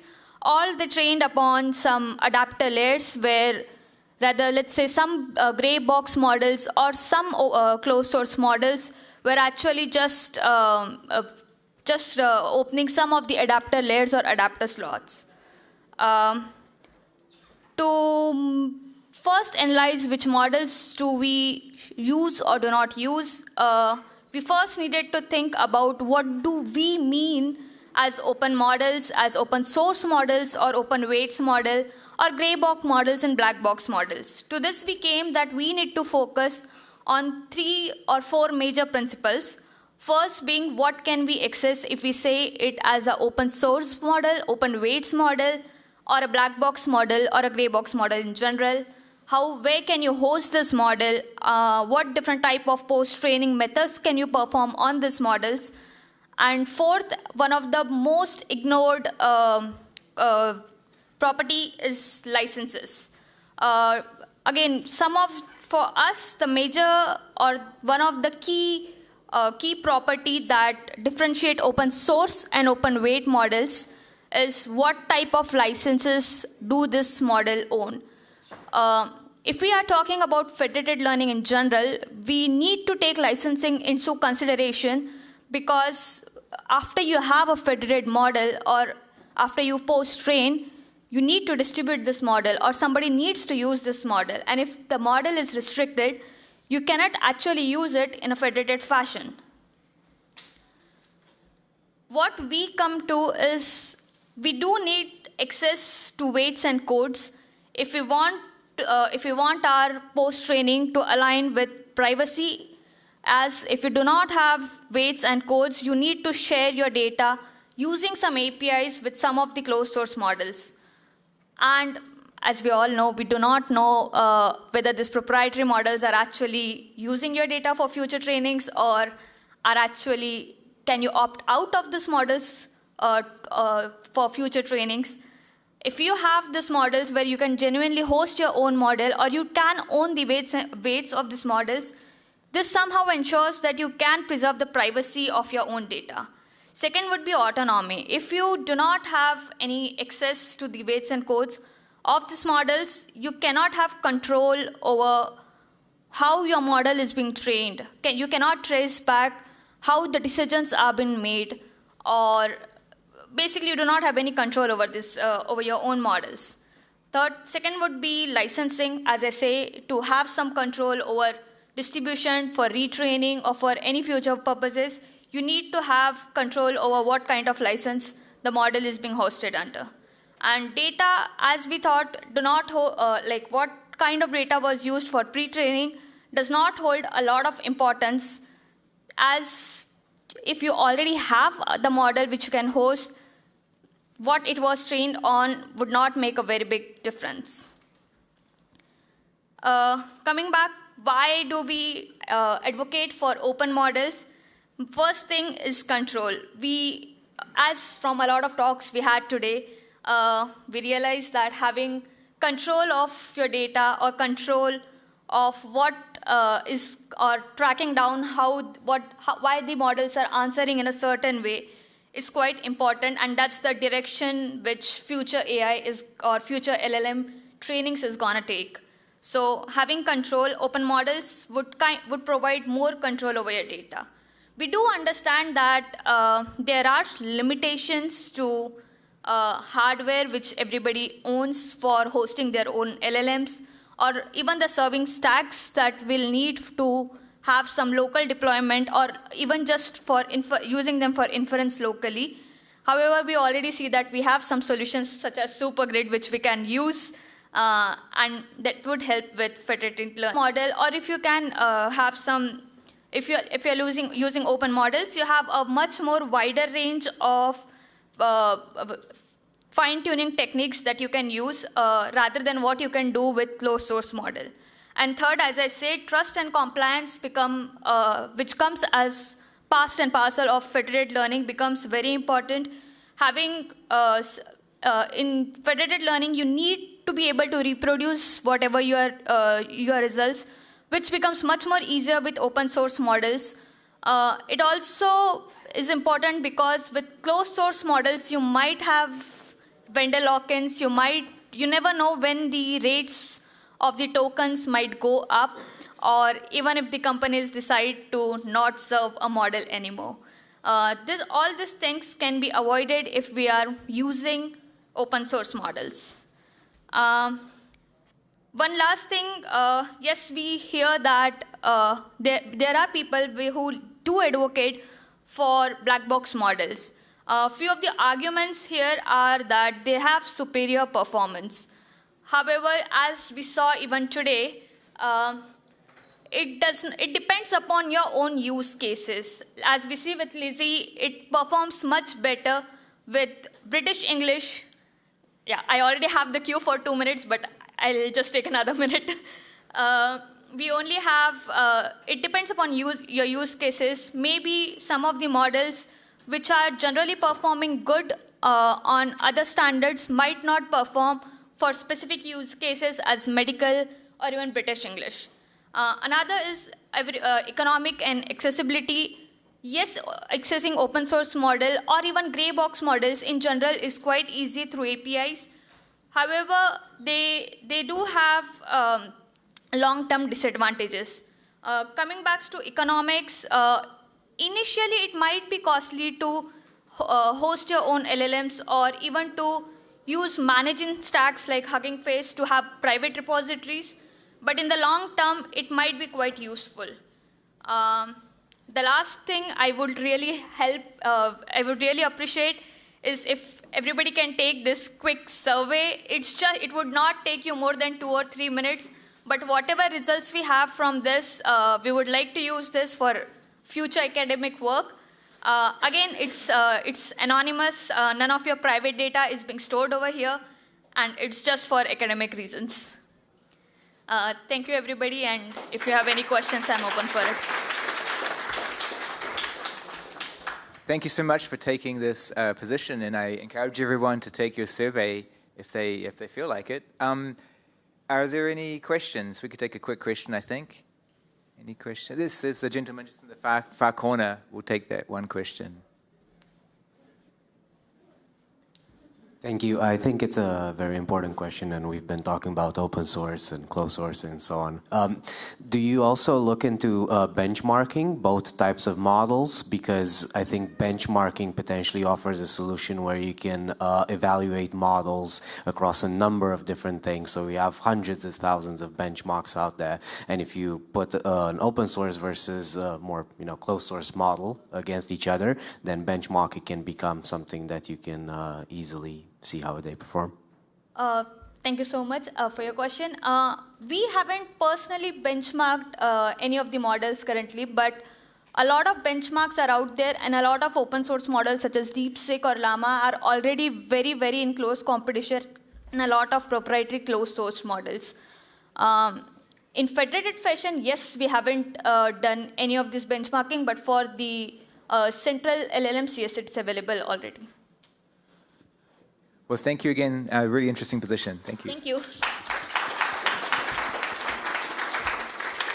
So our next talk is going to be given by Ivan. Ivan Scattergood. He is the CTO of Octopipe, and he'll be giving his talk today about the usage of FL in critical infrastructure. So it's a very interesting application area, one that deserves our attention. So thanks for coming today. I'm looking forward to your talk.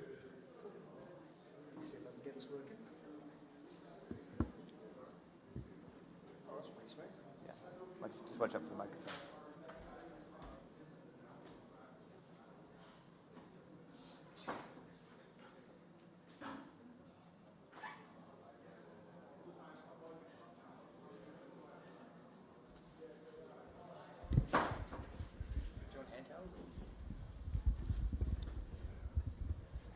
Hello. Right, there you are. Hello. If any of you were here for my talk last year, that you'll know that Octopipe sits on the intersection of AGI, AI, and critical infrastructure. Data centers, OT networks, and regulated environments. If you were here last year, you will recall that the breakthrough for our company came from when we started applying federated learning to a specific painful high-value problem. And this time I'm going to talk around the specific challenges we found trying to deploy in our solution in critical infrastructure. So there are 3 threads that I'm going to try and talk to today, and why federated learning belongs here, why it's important. The constraints in critical infrastructure, they aren't theoretical. They've stopped real-world centralized ML projects, data residency, NDAs, export controls. Sorry, somebody's desperately trying to talk to me about something. And where's my mouse gone? Okay.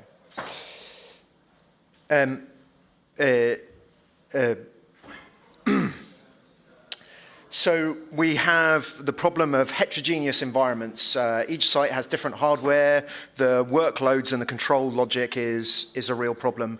And that's where federated learning is actually helpful for us in the heterogeneous environment, because it can explore the different space. And what we want to ensure is that we've aligned our data minimization demanded by the ISO standards and the EU AI Act. And I want to talk about the real deployments we've done with ISO 27001, 9001, and prove that our governance-first approach works. So, data centers burn 30 or 40% of their energy just on cooling. They are complex environments, and you need, and the data that you need to fix that problem is locked behind a firewall. The air-gapped networks will stop you getting that raw data out of the network. And so this is the architecture that I described last year, and what we've deployed into data centers. So we have our RL agent running inside the data center, and it works alongside a guardian and an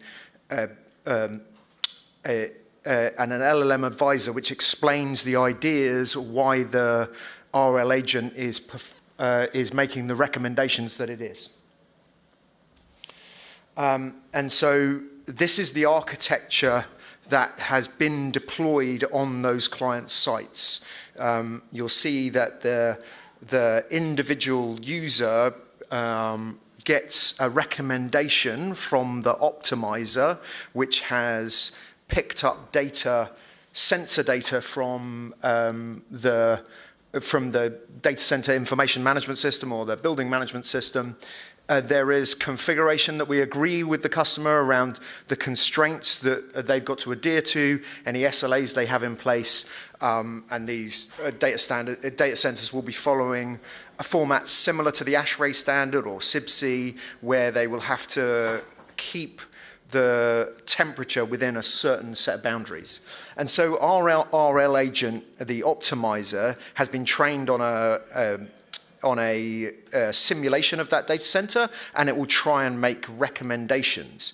But what we've had to do is ensure that there is a guardian which stops any foolish recommendation coming from that RL agent. And so that has a set of heuristic or boundaries that it cannot cross over. So if the RL agent suggests something foolish, the guardian will stop it. And the human who is accepting the recommendations gets the same set of information that the optimizer is, but they can't process it in the same way that an RL agent can. And so we use an LLM to actually try and reverse engineer the decision that has been made by the RL agent and explain it to the user in a format called OODA, which is a decision format used by fighter pilots. It's called observe, orientate, decide, and act. So these are the regulatory standards that we've had to adhere to whilst deploying into these environments. So the ISO 27001 gives us risk-based controls for confidentiality and integrity. The 9001 proves that we are providing quality models and that there are those hard safety envelopes that that only a human can accept or override. And then the new standard that came in is the 42001, which is the AIMS governance. So this is an AI equivalent of the 27001. And for us to achieve that, we've had to have a full audit trail of where the data has come from that the model has been trained on. Even though the data is still on the customer site, we still have to have an audit trail that shows where it came from, because we're deploying that model into other customer sites. And that achieving that certification and having that governance framework in place means that we're in a good place for those EU AI Act that comes in August of this year. Cool. And so now I'm going to talk about how we actually deploy this in production in critical infrastructure. So basically what we've done is got an RL agent that is allowed to twiddle some knobs. Excuse me if I'm getting too technical here. Twiddle some knobs to allow it to try and figure out how to reduce the energy consumption inside a data center. And for us to allow it to twiddle those knobs, the first thing we do is we allow it to train in a totally synthetic environment. But then, when we go into a data center, what we actually do is agree with the customer that we will go through a controlled set of experiments that we call our pre-flight checks, which means that when we adjust those levers, twiddle the knobs, we actually record what comes back from the BMS. And so that we know that in the real world, what the difference is between our simulation and the real world. And after that, we go through a period that we call the shadow mode. And that is where basically we're making sure that when our RL agent is twiddling those knobs, it doesn't break anything. Then we move over to an advisory mode where we actually work in collaboration with the data center operator, and they start receiving recommendations from the RL agent, and they receive those explanations. And that gives us an opportunity to agree with the customer how risk adverse they are, and how willing they are to have accept recommendations. And it's a real journey. They will not trust it to begin with, and after a while they'll start to believe it straight away, even if it starts recommending things that they wouldn't necessarily have believed in the past. And then eventually we get into a situation where the fly be free and the system goes off, and it's allowed to control the environment, and we have a set of boundaries where it can operate autonomously, and if it crosses over certain boundaries, it still has to get human-in-the-loop authorization. And the problems that we've encountered are things like messy connectivity, the fact that the environment changes over time, and there is a lot of problems with the interface that we have to individual real-world systems. Things like where we're sending messages but they're not actually being properly actuated, or we have two identical chillers that behave totally differently. So, on closing, I'm going to be quick, I promise. There were things that we were asked, and these are the kind of things that you have to worry about when you're trying to deploy a federated learning architecture in critical infrastructure. How do you achieve that data minimization? How do you do it technically, not just contractually? The standards that you say you're adhering to, how can we prove that they really are working, not only to the customer but to independent auditors? And how does the platform behave? And this is a topic that's been discussed. Unfortunately, I don't have nodes up in space, but I do have nodes that I'm only allowed to talk to for an hour a week. And what that means is I have to have an architecture that batches up requests and can handle them in a period and then go back to operating autonomously. I'm really hoping, because I've gone over my time, you don't have any questions.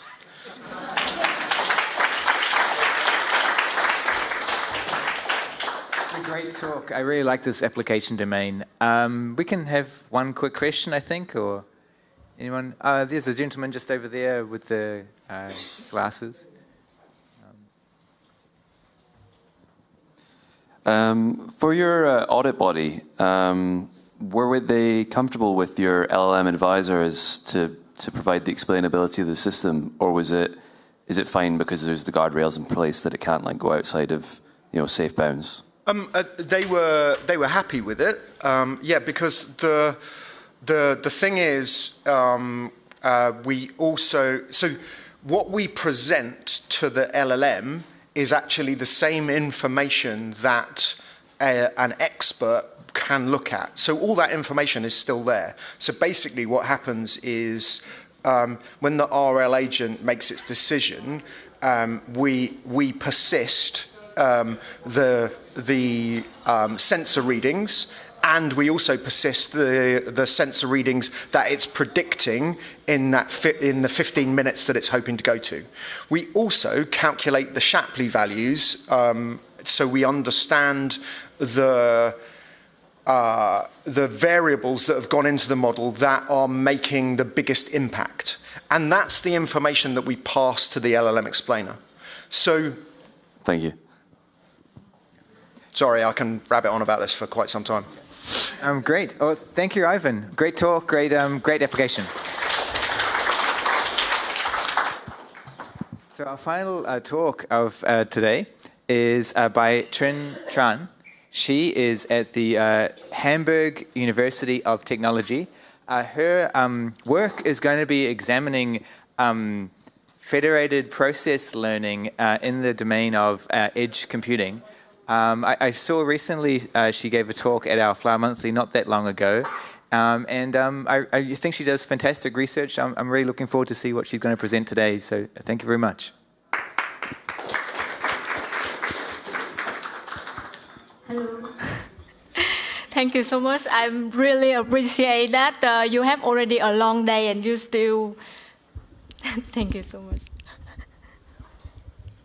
You still be here with me, so bear with me. I will very quick, I promise.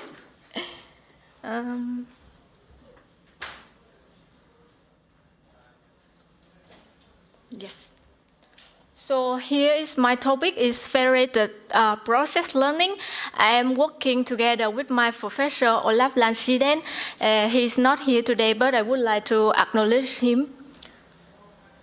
So, we actually surrounded by processes. A patient moving along hospital is a process. A trade executed across systems, also a process. A factory produces products, a process. And also a loan application process to buy a house, of course, also a process. So looking deeper into a process, it's not anything else, the sequence of activities, steps, really straightforward, yeah? So you maybe have in your mind about the process workflow is really static, straightforward, step by step. Maybe in reality, you maybe accept that the process is not always static, always in a happy path, but maybe some variance, some error, some values. So this is what you assume. However, surprisingly, when I'm working in a process, it looks like a mess, like that. Because it's not only the variance, it's also human in the loop. It also have a lot of concept trip, a lot of things very complex. So I tell you the truth, number one, we assume a process is a fixed sequence of steps. However, in reality, it's a complex system of variance, loops, and involving behaviors. And now I tell you the truth number 2. But I think that you're already aware of that. That's why we are on here today. So data is not in the central. Yeah. For example, in my illustrative example here, we have multiple factories produce goods and deliver by trucks to the delivery companies to package, for example. And then after that, it will be maybe delivered to the warehouse unit. Each of the subsystems here generate data and persist it in a fragmented way, in a distributed way. And in the traditionally, in the process mining world, we will centralize the data in one silo and then do the analytics and to to mine the business insights. However, the question is, can we centralize the data? Technically, yes. However, in reality, we receive a lot of challenges about scalability, privacy, and control. So the data in central limits the capacity of the analytic systems that delays the control command to the local device. So that is the reason why it has a lot of mix and match between the analytics side and the control side. Also, privacy is the most bigger challenges because data cannot be shared easily and freely in the real way. So that's exactly the gap we are addressing here. We are source. A research initiative group across 5 universities in Germany. We're working on data at the source to create the process mining, to create the business insights. Yes. So if you resonate with the topics, please scan, and you can also contact to me, and then we can collaborate because we actively looking the ideas. And now I will show you what is the current results we're working on, the challenges, and the open topics. So instead of moving the data, we do the opposite direction.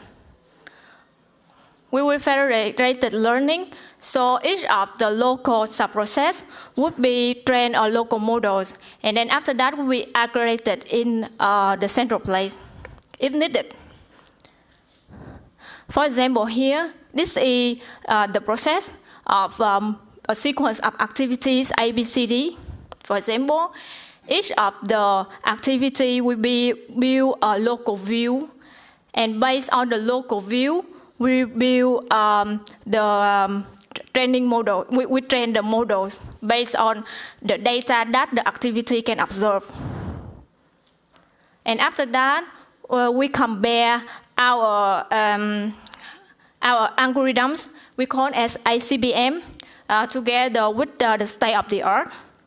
And with the across a real-world data set, so on average, the ICBM already achieved competitive performance, and we don't need to share any data at all. However, when you zoom in into the activity per activity performance, you can see that our local models can differentiate and classify the next activity prediction. And here is the most important is the local models outperform the local one. So the next one is the same game, but different task. We instead of only use the local model, we use the federated learning standard setup. We also create a model, a local model, and then we will aggregate it, the global side, and then evaluate in the server side. And actually, it works. Also, both the next activity prediction or also the next time prediction in our world. The global model is approach, the centralized baseline, and not only the global models, but also the local models gain some predictive benefits from this setup. However, we're not there yet. The idea actually initially works, but we are aware that there are gaps between research assumption and industrial requirements. So, moreover, we need more experiments from the real-time data set, and which is very scarce. And the other is this is not the single discipline problems. We need more collaboration from not only machine learning engineer, but also domain experts. So that's the reason why I call for collaboration on this topic. So yeah, thank you so much.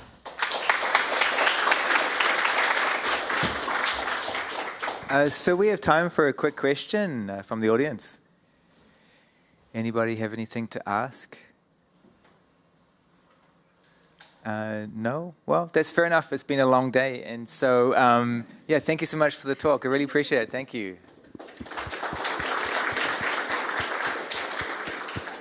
Okay, so a few announcements. One big announcement is come back tomorrow. We're going to open the doors at the exact same time, 9:30. First talk will be 10:15. And we have an incredible program for you, full of healthcare, full of interesting applications, some major new announcements, 2 firesides, a panel. So I highly recommend coming back same time tomorrow. But between now and then, what we have for you, if you want to partake, is across the road, straight across the road, directly over there. There's a pub. It's called The Big Chill. Show your badge, and they'll let you in. You'll go up to the top. There'll be a floor that's private just for the event. And around 6:30, they will bring out food. And in the meantime, you could start to have a few refreshments and network together. So thank you for coming today. And please enjoy yourself tonight.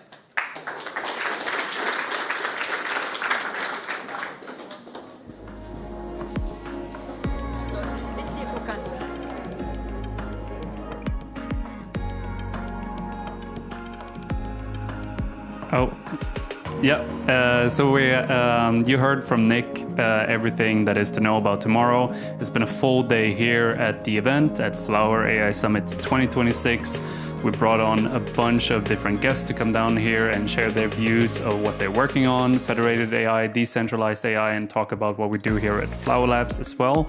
Tomorrow is another full day. It's the unofficial industry day, so you will want to stay tuned for that. And as Nick was alluding to, there's a bunch of speakers from finance, healthcare, and other relevant industries that I'm sure you are interested in tuning into. So definitely come back tomorrow, 9:30 UK time. So you'll get the stream and the link for that as well. And with that, I would just like to say thank you for being here today, and we're really looking forward to welcoming you tomorrow to day 2 of Flower AI Summit 2026. So stay tuned, and if you have any questions, we're available all the time, 24/7 in the Slack channel, and perfect. And have a good day.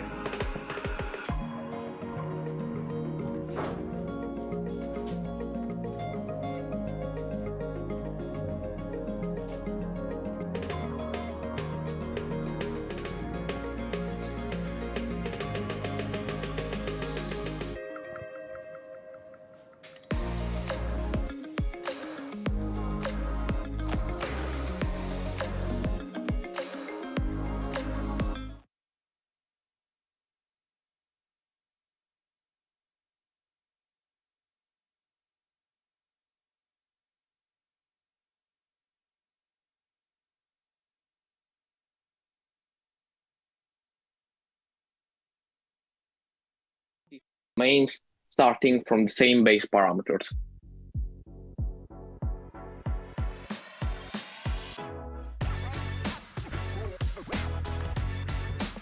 Hi everybody, I'm Eros Fani, machine learning researcher in Jensen. Today I'm going to show you our work training free dynamic upcycling of expert language models.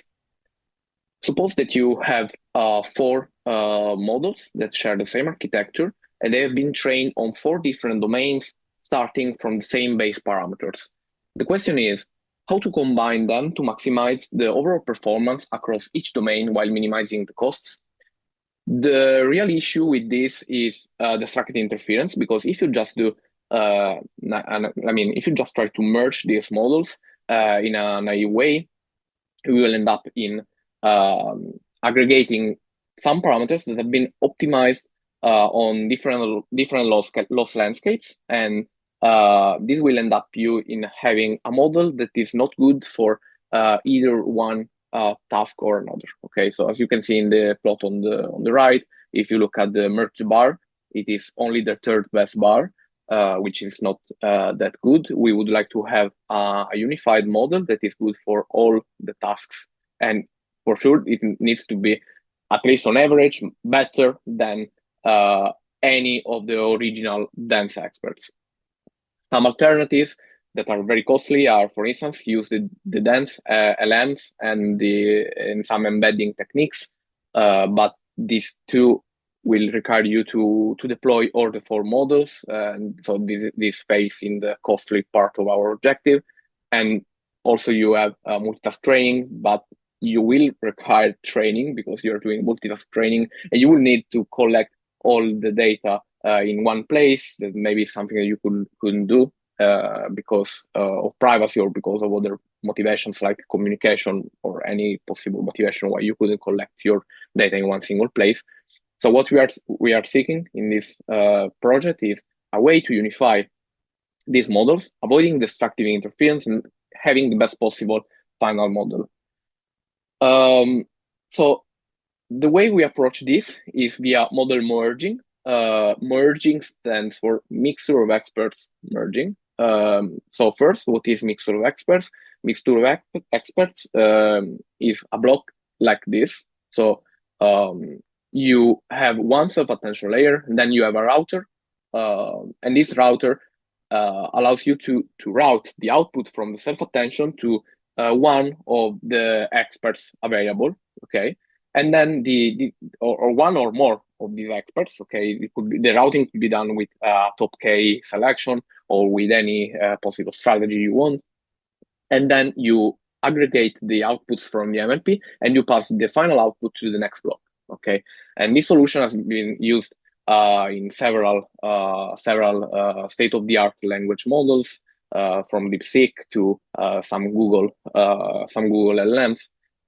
And the reason why it has been introduced is to scale up the dimension of the LLM while keeping the costs low. But there is this paper from Meta that shows that, like, the branch train mix technique, where they try to do exactly what we are trying to do, and they propose to use model merging. So what they do is they average the self-attention, they take the MLP blocks from the original dense experts that I shown in the previous slide, and they use these self-attention, these blocks as different experts, and the tokens are forwarded from the self-attention. They output the self-attention, and then there is this router that forwards each token to the most suited MLP, and then the outputs are finally aggregated. The problem with their approach is that they still need to train the router, which is not ideal. We try to find a way that avoids training. In this case, it was actually multitask training. It is even worse. Okay, we want to avoid training at all because of costs. Okay. So the way we approach the problem is via ridge regression. Ridge regression has been introduced for a very long time ago for a different problem. It's just trying to find the best linear layer that fits. That fits your points, your data. To find you have an input, and you want to find the correct output, okay? And this output is typically a floating point value, a real number, okay? Some works have shown that you can actually repurpose ridge regression for classification, and what we do in this work is exactly this. So we repurpose ridge regression for classification, and ridge regression has some very nice properties. One is that it has a closed form solution. So if you have all your inputs and all your desired labels, okay, in this case, the labels for us are the domains where we want to forward our tokens, okay. If you have all of this, if you have a dataset like this, you can compute the final solution via this formula in the left, okay. And another good property is that ridge regression allows you for a batch solution, a batch formulation. And what this actually means is that you can just construct a couple of matrices from each batch, okay? And then once you have computed these matrices, you can collect all the matrices from all your batches and aggregate them, and finally compute your optimal parameters. The way we use this property is shown in the top right image. So you extract from each domain, from each self-attention, you extract some statistics, keeping the domains separate, okay, as you can see here. You aggregate the ridge regression statistics, and then once you have collected everything, you calculate the optimal ridge regression router, and finally you plug your DUM router. DUM is the name of our algorithm. You plug it into the router place in your mixer of expert block. And as for the MLP experts, you take the experts from the original dense models.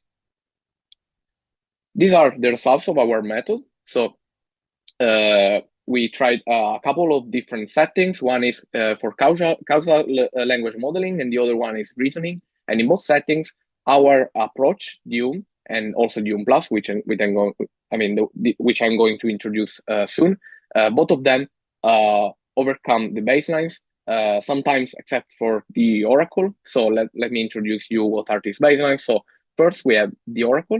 The oracle is just doing deterministic routing to the token expert. So if you have like one prompt, you forward one token at a time as usual, and each token is deterministically forwarded to the corresponding expert of the original sentence. Okay, so for instance, if you have a problem of physics, you forward each token to the physics experts for each mixer expert block. Then you have random routing.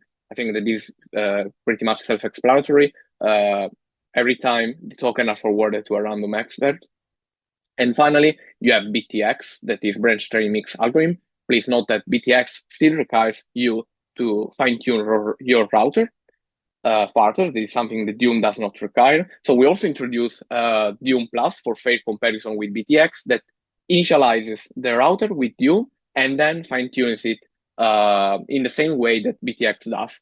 And finally, we have DUM auto-distribution, where we also show that DUM works even if the train distribution is different from the test distribution. So thank you for your attention. If you like, you can just check our paper and our code by scanning the QR codes, or just send me a message via email. Thank you again.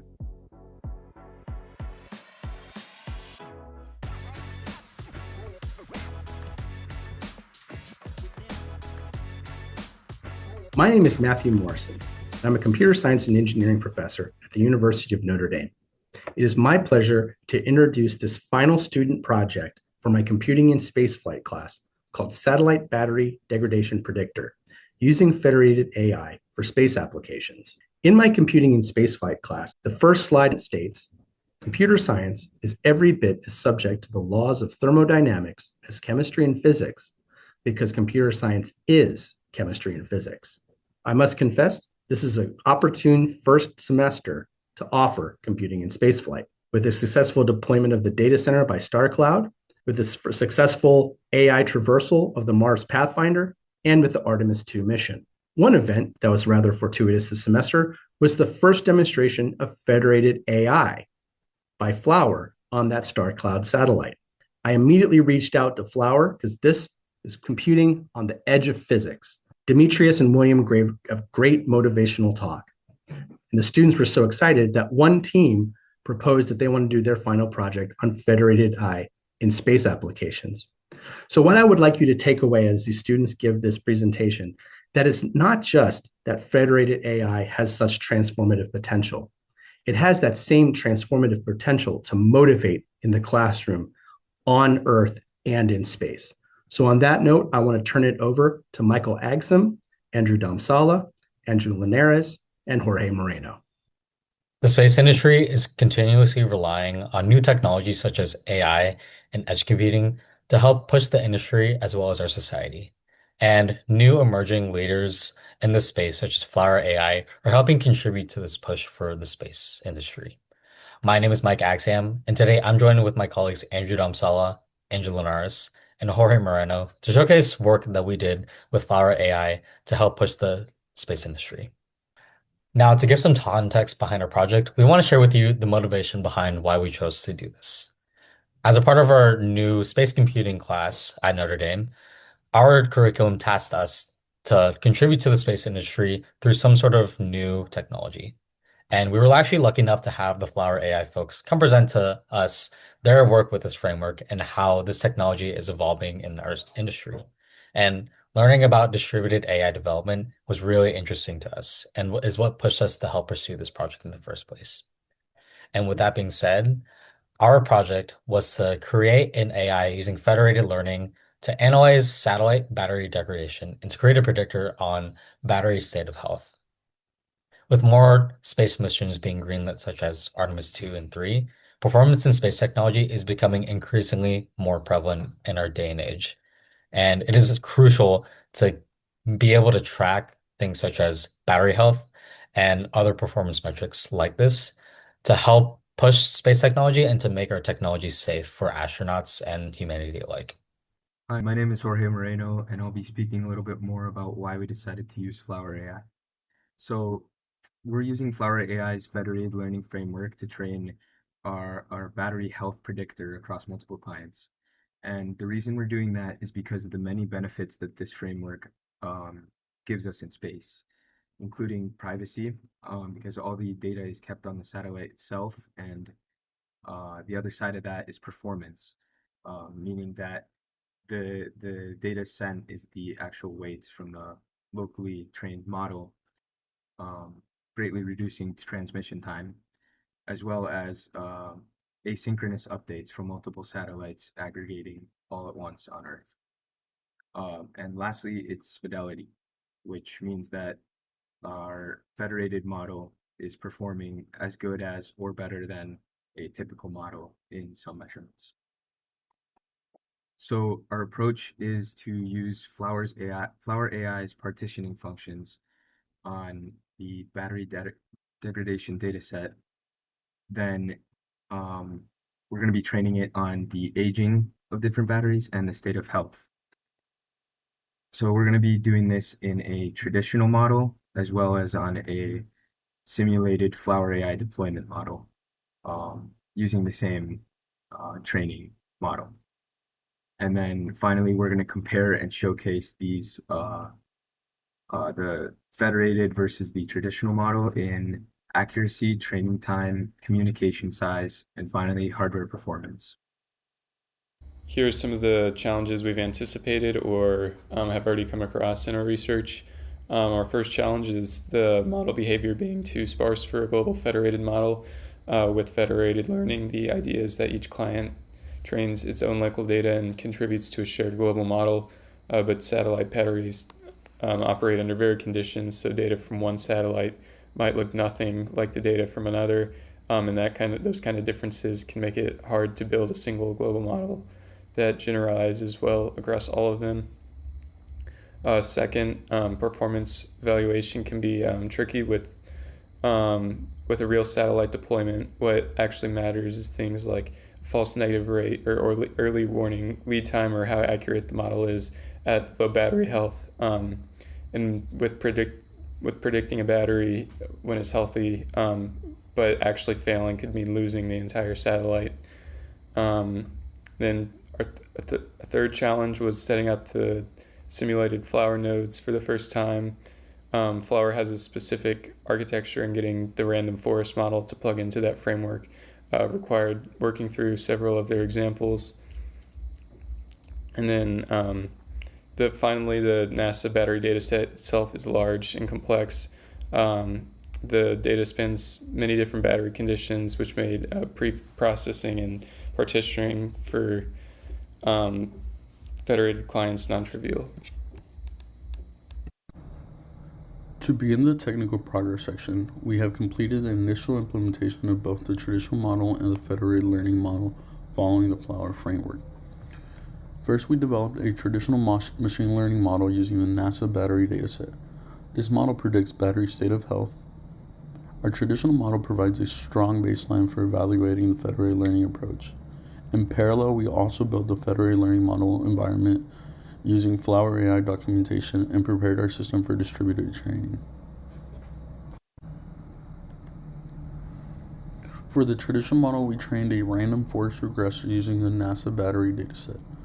This dataset contains degradation data collected across charge and discharge cycles, which allows us to predict battery lifespan.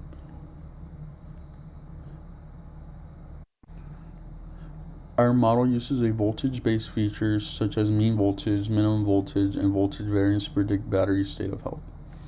This allows us to estimate when a battery is approaching end of life. Our model achieved approximately a 96% accuracy, giving us a strong baseline before implementing the federated learning. On the federated learning side, we successfully set up the Flower AI environment and implemented an initial client-server architecture. Each federated client will train its own local random forest model using the partition of the dataset. These models are then sent to a central server for bootstrap aggregation. However, we encounter an important technical challenge. Random forest models can now be aggregated using standard federated averaging like neural networks, since they do not contain weights that can be averaged. To address this, we implemented a custom aggregation approach where each client's random forest is combined into a larger ensemble model.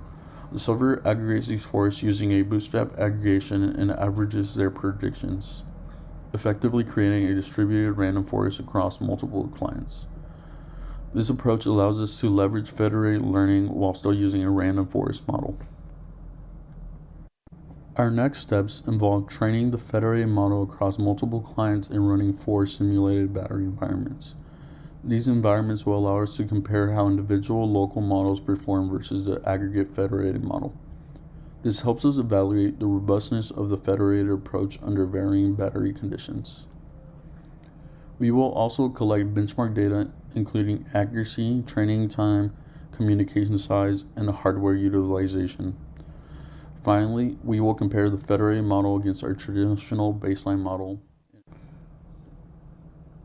Thank you for listening. We're excited to see our final results and grateful for the opportunity to work with federated learning through Flower. We would also like to give a special thank you to Dr. Morrison for helping us get into contact with Flower and for his guidance throughout the project. Also, we would like to thank our mentors at Flower, Dr. William Linskog and Dr. Dimitri Stripolis, for their initial guidance and feedback. We look forward to sharing our final findings soon. Thank you.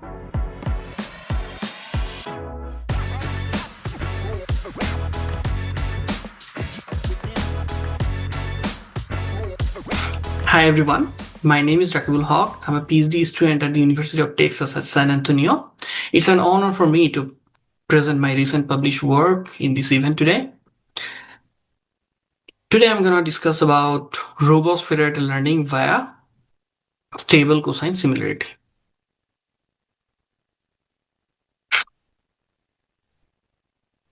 So these are the contents I'm going to cover.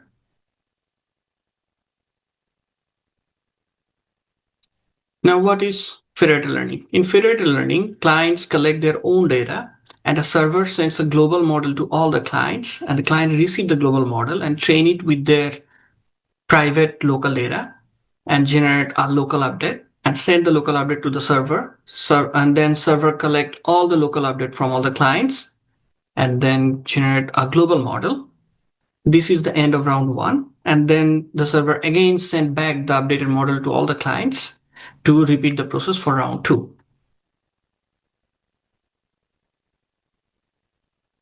The main concern with the federated learning is that different client might have different quality of data, and some client might be more reliable than the other, and there might be some client who are adversarial. Among the existing work, we can see that the most common issue is some of them are hyperparameter dependent. I mean, they're introducing new hyperparameter, and the methods and its convergence fully depend on the sensitivity of the hyperparameter. And there are few methods who are highly dependent on historical data, or they have some data in the server for validation.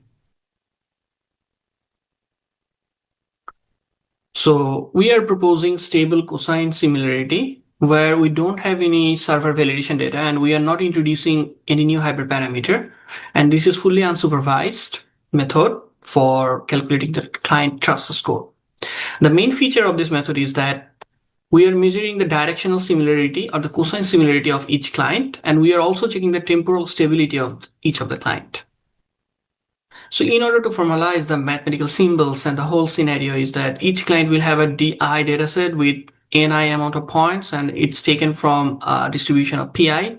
Server coordinate with global model W, and the client send back the delta W local update to the server, and the server will aggregate it. In plain AVG or in vanilla federated AVG, the client score is calculated based on the size of the data set.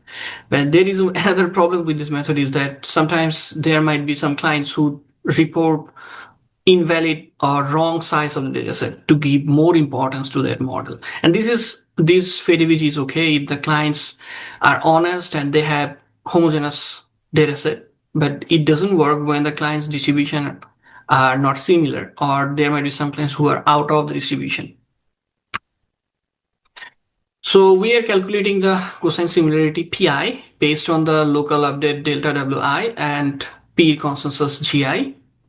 And based on this cosine similarity, we are calculating the SI, which is the stability score or the SI value for each of the clients. I mean the temporal stability of the clients. Then we are also calculating the volatility. That means how the client is behaving across the time and how jittery they are or how abrupt their behavior is, or how much their updates are changing across the time. Finally, we calculate the trust score CI based on the SI divided by 1 plus VI. That means a good client with more stable a client with more stable performance will have higher trust score than a client with more volatile performance or the abrupt or jittery performance. And then we are normalizing the scores CI, trust score CI with AI, and then finally we are computing the global model with the trust score AI. And this is the whole algorithm, just to show that the process is very same the way I explained in the earlier slides. Client will send the update and server will calculate trust score for each of the clients and then generate a global model. So the advantage of this method over other method is that it's fully unsupervised and hyperparameter free. It's very transparent and interpretable trust mechanism, and it is scalable for large federated learning network. It is scalable for the larger federated learning frameworks. As for the experiments, these are the setups of the experiment where we have Cypher 10 dataset with convolution neural 4 layers. We have 10 clients, 30 round of communication. Each client will train the model for 10 epochs with a learning rate of 0.1 and a batch size of 64. And we have IID, non-IID scenarios for clean and noisy both data with a direct light alpha for the non-IID 0.5 and 0.1. That means the lower the alpha, the more the client will have non-IID dataset among themselves. And in order to, we selected baseline as a FedAVG, FedProx, scaffold, Euclidean digital method, and Fed AAW. This is the table 1 where we are showing the performance of each of the method in clean data and the corrupted data, which is represented by the scenario column. And then we have the method and we have the IID train and test accuracy, non-IID direct alpha 0.5 train and test accuracy, similarly non-IID 0.1 directed alpha of train and test accuracy. So here we can see that for the clean data with IID, we are getting almost similar performance with the state of the art, but in non-IID scenario and in a corrupted scenario, we outperform the existing methods, and we are getting better test accuracy than themselves and train accuracy than the existing studies. This is the explanation of the table that I just did. And we are moving to the experiment number 2, where we used DOTA dataset with YOLO version 12 model with 4 synchronous clients. For clean scenario, we have 4 clients with clean data, and for noisy scenario, we have client with 1 corrupted client with 60% of salt and pepper noise, where 30% white and 30% pixels are black noise added. And this is a table where we can see that in clean data, we got the performance almost similar to the state-of-the-art method, which is Fed AAW. But in noisy scenario, we are more robust than the existing studies, where we outperform them with 28.6%, then whether the benchmark method got 28.3% of MAP. So this is the explanation of the table 2 that I just did. And in conclusion, in order to summarize the whole scenario, we can say that we introduce a novel stable cosine similarity method, which is a server aggregation method. The method suppresses a jittery or a client which has unstable update, but it promotes the client with more stable and peer aligned client. That means a client who are aligned with the peer and have more stable performance in temporal section. That client will get more trust score, and the client who is more abrupt or jittery, that client will have less trust score. The only among the limitations of this method, the main limitation is that if a client try to pretend as a good in the initial half of the total rounds, and in the last half of the total rounds, if the client try to behave differently, then this method will be affected. And we are trying to solve that issues in our upcoming work, which is Fed Align. We are working on that. And we also evaluated this method in these scenarios with different kind of data set, like CFA10, Dota V1, audio data set, healthcare tabular data set. And in all the cases, our method outperforms the existing studies. So thank you for having me today. And this is the QR code of our lab. And if you have any questions, you can contact me. And thank you.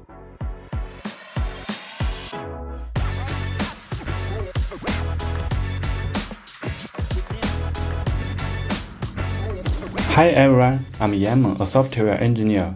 For past few years, I have been focusing on multi-cluster management. Today, I'll be sharing how we can scale Flower AI for enterprise environments using open cluster management. We will go through 4 parts, starting with the challenges in distributed systems, then how open cluster management tracks them. After that, how Flower and OCM work together, and we will finish with a live demo. Let's start with the challenges. Distributed systems like multi-cluster or federated AI share a common trait. Subsystems are spread across different networks, regions, and organizations. This introduces several fundamental issues. The first is stability. Any node or cluster can go offline at any time. The system needs to tolerate that gracefully. And next is the security. Connection must be secure across network boundaries. So we need automated security connections at scale. And others like how do we deliver workloads to right target nodes, especially when not all nodes are equal. Some have GPUs, some have specific dataset, so we need intelligent decisions. Those are universal problems. Now let's see how open cluster management addresses them. OCM is a Kubernetes multi-cluster orchestration platform. It uses a hub-spoke architecture with pool-based model. There is a hub cluster as the central control plane, and a managed cluster each running an agent. Those agents pull their all workloads from the hub and report status back. This pool model offloads the hub, and the autonomous agents think independently, so if a cluster goes down, existing workloads on other clusters keep running. That handles the scalability and the stability issue.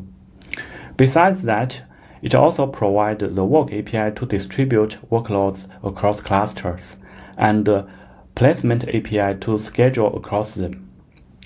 For flexibility, it provides a pluggable add-on to let you deploy your customer business logic across your cluster fleet. And the add-on is how we integrate Flower with OCM. Let's see why they fit together. That is, OCM natively supports the Flower architecture. Both use hub-spoke pool-based model. The superlink, just like the hub control plane in OCM, acts as the central coordinator. Supernodes play the role of autonomous agents on each cluster, and the Flower's applications maps to the Work API instance in OCM.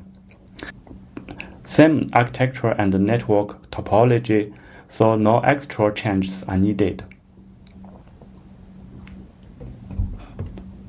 This is how to deploy Flower with OCM. We use add-on framework in OCM to deploy supernodes across clusters, and the Work API to distribute application to them.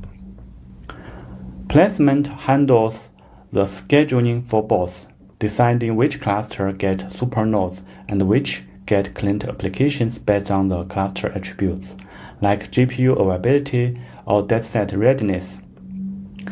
Let me show you how this works in a live demo. Let me walk you through the demo.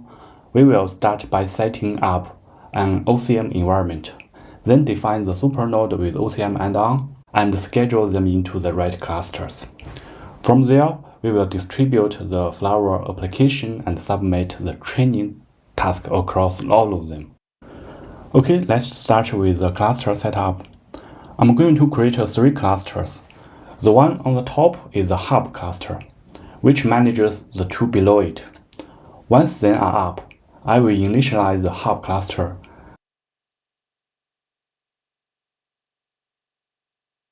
Then let cluster 1 request join into the hub, and also the cluster 2. Then let the hub accept the joining request from cluster 1 and cluster 2. We can see the hub control plane is running, and the 2 managed cluster, cluster 1 and cluster 2, are also available. And we can also see the agent control plane running on each cluster. Next, let's define the supernode with OCM add-on. Here we use Helm chart to enable Flower add-on. Once you run it, it spins up the superlink on the hub. The chart uses the template to define the Flower add-on. In this template, you can see the supernode container includes the superlink address, a customer cluster name, and an internal service exposed for client application to connect. In OCM, we use the cluster management add-on resource to register this Flower add-on into hub cluster. You can see it has a placement. So we have the add-on template to define the Flower add-on and use cluster management add-on to register it into the hub cluster with a placement install strategy. Now let's see how placement controls where supernodes get installed. Here is the placement for Flower add-on we just registered. It selects only cluster with the GPU label, and right now the cluster count is 0, so no supernode is installed yet. Let's monitor supernode containers on those clusters. Then enable GPU resources on cluster 2. You can see it immediately picks up the change and starts installing the supernode on that cluster. On the hub side, a management cluster add-on has been created. in cluster 2 namespace, define configuration and collect status from that clusters. Let's do the same thing for the cluster 1.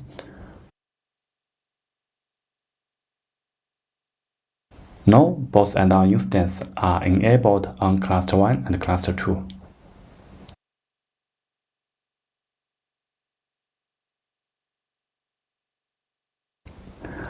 Let's check the logs to confirm everything is working. We can see supernodes on cluster 1 and cluster 2 are up and running. Then each exposed endpoint for client application to connect. The superlink set, both supernodes are showing as active. So with placement, we can dynamically scan and provision supernodes across clusters based on cluster attributes. Now let's distribute the Flower application. First, we install the server application on the hub. Then we use OCM's work API to distribute the client. Here we can see the requirement for the clients. The Flower add-on must be available and the CIFAR10 dataset must be ready on the same cluster. Let's monitor the client containers on cluster 1 and cluster 2. Both supernodes are already available. Now we need to prepare the dataset. I add a label on cluster 1 to indicate the dataset is ready, and the client gets created on cluster 1 right away. We do the same thing on cluster 2. Then let's check the work API status.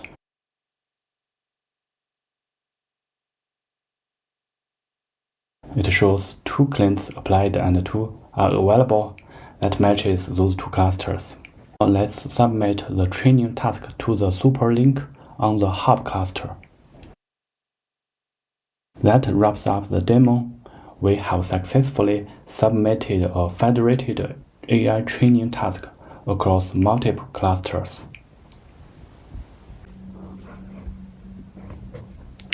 That's everything I wanted to share today. On the left, you will find the detailed resources for Flower and OCM integration, and on the right, that is my QR code. Feel free to scan it if you have any questions. Thank you, everyone.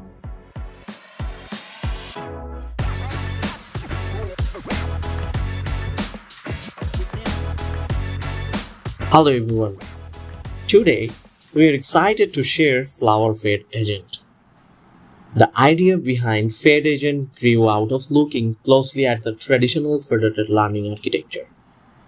In a word, it is entirely focused on just moving the global model parameters to edge devices. As we watch this flow operate, a new question is sparked. Why stop at only sharing model weights? Why not use the edge machine's power for some extra labor? We realized we could push this idea further, moving from simply sharing model weights to sharing autonomous logic. Instead of just sending a mathematical equation to be calculated, we wanted to send a smart supervisor to oversee the calculation. So, what specific problem can this agent solve? Currently, frameworks handle straggling clients, known as stragglers, in a timeout-based manner. If a client is too slow, the server simply stops waiting and drops it from the current round. However, due to firewall constraints on push-pull communication, it cannot immediately interrupt the client mid-training. This means the straggler node might still be consuming valuable local compute resources for nothing. Also, existing methods only monitor data quality and performance metrics after the training round actually finishes. But we needed an active real-time intervention at the edge. Now, you might assume that giving edge nodes this level of autonomy requires a massive rewrite of the underlying architecture. But it doesn't. We can implement this system seamlessly using the existing Flower framework. Our approach aligns with Flower's recent transition to the Generalized Message API. We use Flower's message payload to dynamically transmit our agent. We simply serialize the agent's rules into a config record and embed it directly into the message payload. Let's look deep down into how this approach operates for a scenario: straggler node resolution. The agent is designed as a pre-installed, rule-based engine on the client-side client app. The admin defines strict declarative rules to dictate how the agent should detect a straggling node during the round. From Superlink, the server app takes over to build a payload. Now, sending a executable logic over a network is a massive security risk. To resolve these, the server does not send raw, unserved code. Instead, it packages the declarative rules into a config record along with the typical model weights into an error record. When the message's payload reaches the client, the supernode enforces a secure sandbox by running the client app within a strict isolation mode like a Docker container. Once safely inside, the agent wakes up locally. Inside the client's app.train execution gateway, the declarative rules are safely deserialized. The agent starts to monitor the PyTorch or TensorFlow training loop. While listening, the agent continuously checks the provided rules. If it detects the machine is taking longer than the expected time limit, it acts instantly. It does not wait for a server timeout. It interrupts the local training process to free up the compute resources immediately. Now, after the training is safely completed, the agent compiles a verification report. It appends the audit report into a metric record or config record and sends it back to the server within the reply. Finally, the server app receives the reply payload and extracts the audit report. If a straggler intervention event is found, the server can easily identify the reason. It can then simply use the audit report to automatically reject the incomplete model update from that specific client and seamlessly continue the global aggregation process. So, what possibilities does this offer for the future? As the agentic logic is dynamically adaptable, the future possibilities are endless. We can deploy entirely novel future-proof capabilities to edge nodes without ever updating the core software. Imagine agents capable of on-the-fly privacy protocol negotiation or context-aware automated tasks. Our agent can also use Flower's stateful feature to persist its memory and observations across different training rounds. By reshaping our capabilities, Federated transforms the edge device from a passive participant into an active, intelligent partner. Thank you.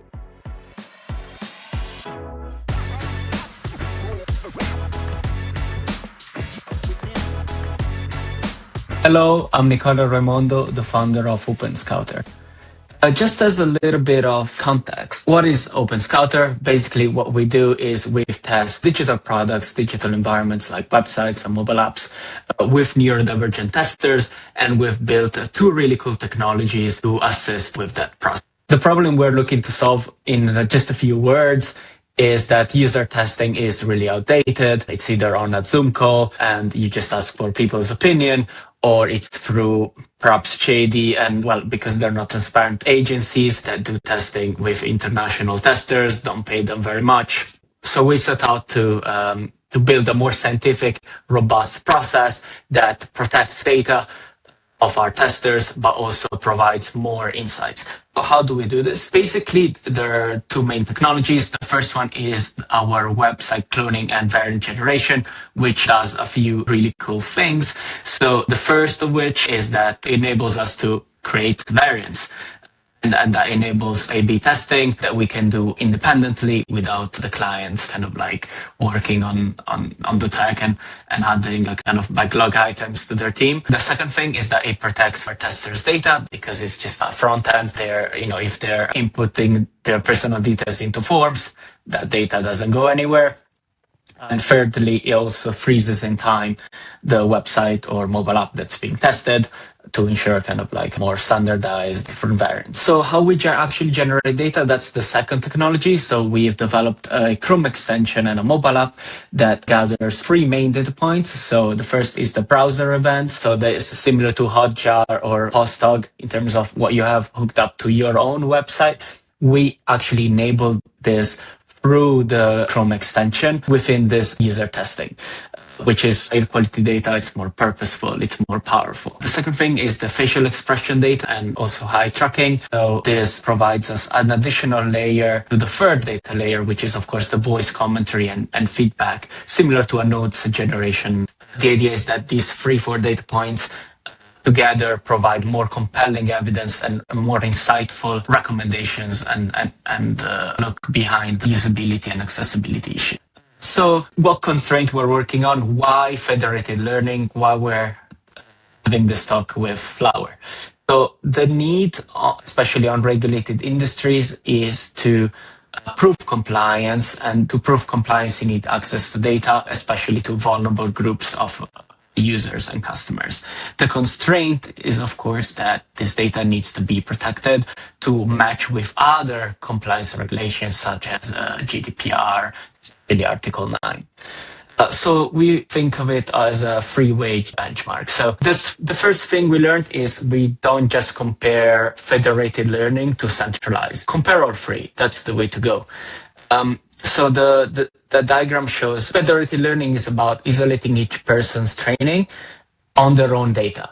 So centralized is pulling everything, but federated is in between. The number that matters is how much the gap between isolated and centralized the federated model closes. So that normalizes across data sets. And here basically is where we landed. So basically centralized 82.2%, isolated 75.2%, and federated with Flower 80.4%.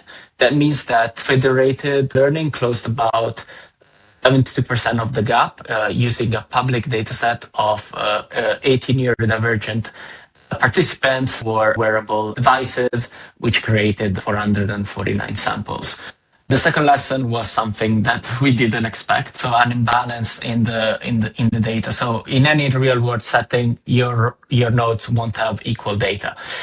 In our case, one participant had 155 samples and another 23. That's, this a 7 times difference. So you can see it visually in the chart. A participant 7 dominates. So why does this matter? You can see the federated average, the default aggregation strategy in Flower weights by sample count. So the participation with the most data has the most influence on the model. My advice here would be make a chart like this before you start the training and so that you basically know what you're working with. So this basically informed us how we chose our model. So for small data sets, first of all, not every model works well in a federated setting, especially with small data. So linear models like logistic regression are a natural fit for federated averages.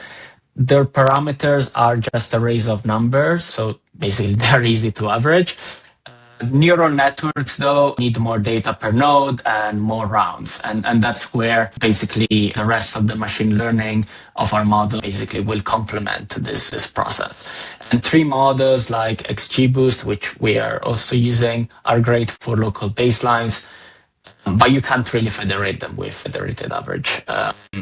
So we try two things, logistic regression and XGBoost. Logistic regression is naturally compatible with a federated average because its parameters are just a list of numbers you can average. But yeah, XGBoost uses 3 structures which you can't average in the same way. And that result was generally surprising. The simple model, logistic regression, when it could collaborate across participants, ProFlower actually beat the complex model that was stuck at training alone. So 80.4% versus roughly 78%. And the federated model only sends 66 numbers across each round, 65 coefficients plus 1 more intercept, and that's it. The 4th lesson was about when to stop. So we ran 5 rounds. The model basically stopped improving after round 3. Rounds 4 and 5 were just noise. The shaded region is where you're wasting compute and more importantly, leaking privacy. So every communication is a potential stuck event. The shaded region is where you're wasting compute and more importantly, leaking. So stopping early is a win on both fronts, less cost and less risk.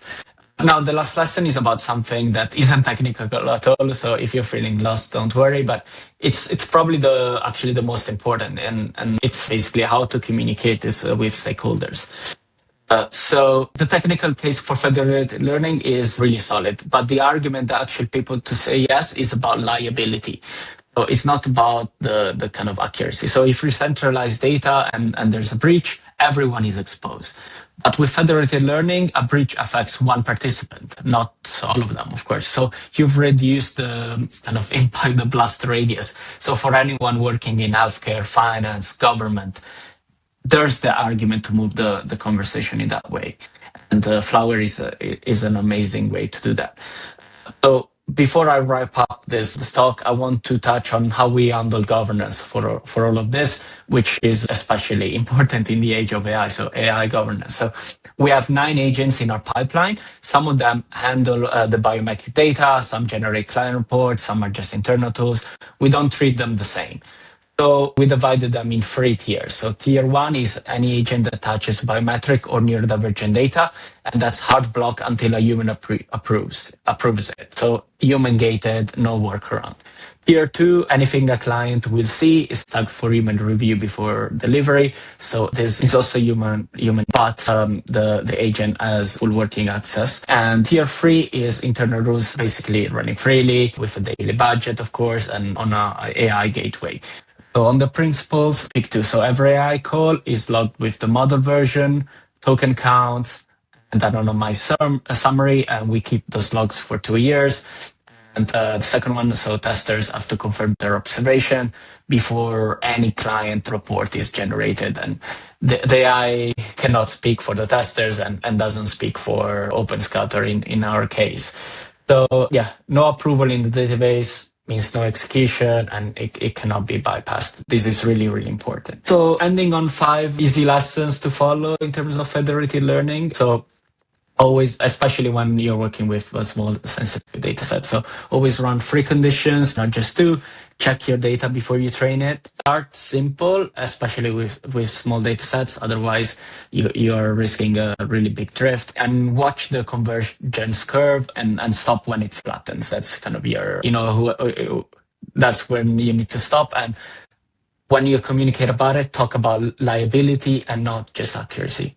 And that's it. I just want to close by saying thank you. Here are my contact details on LinkedIn if you'd like to connect. If you have any questions, please DM me. I'm very welcome to answer any questions. And of course, if you would like to find out more on OpenScouter, you got the website. We are a fairly new company, but we are already working with the Imperial College of London to test their website and the learning management system that they have. We're very keen to work with the European and UK digital.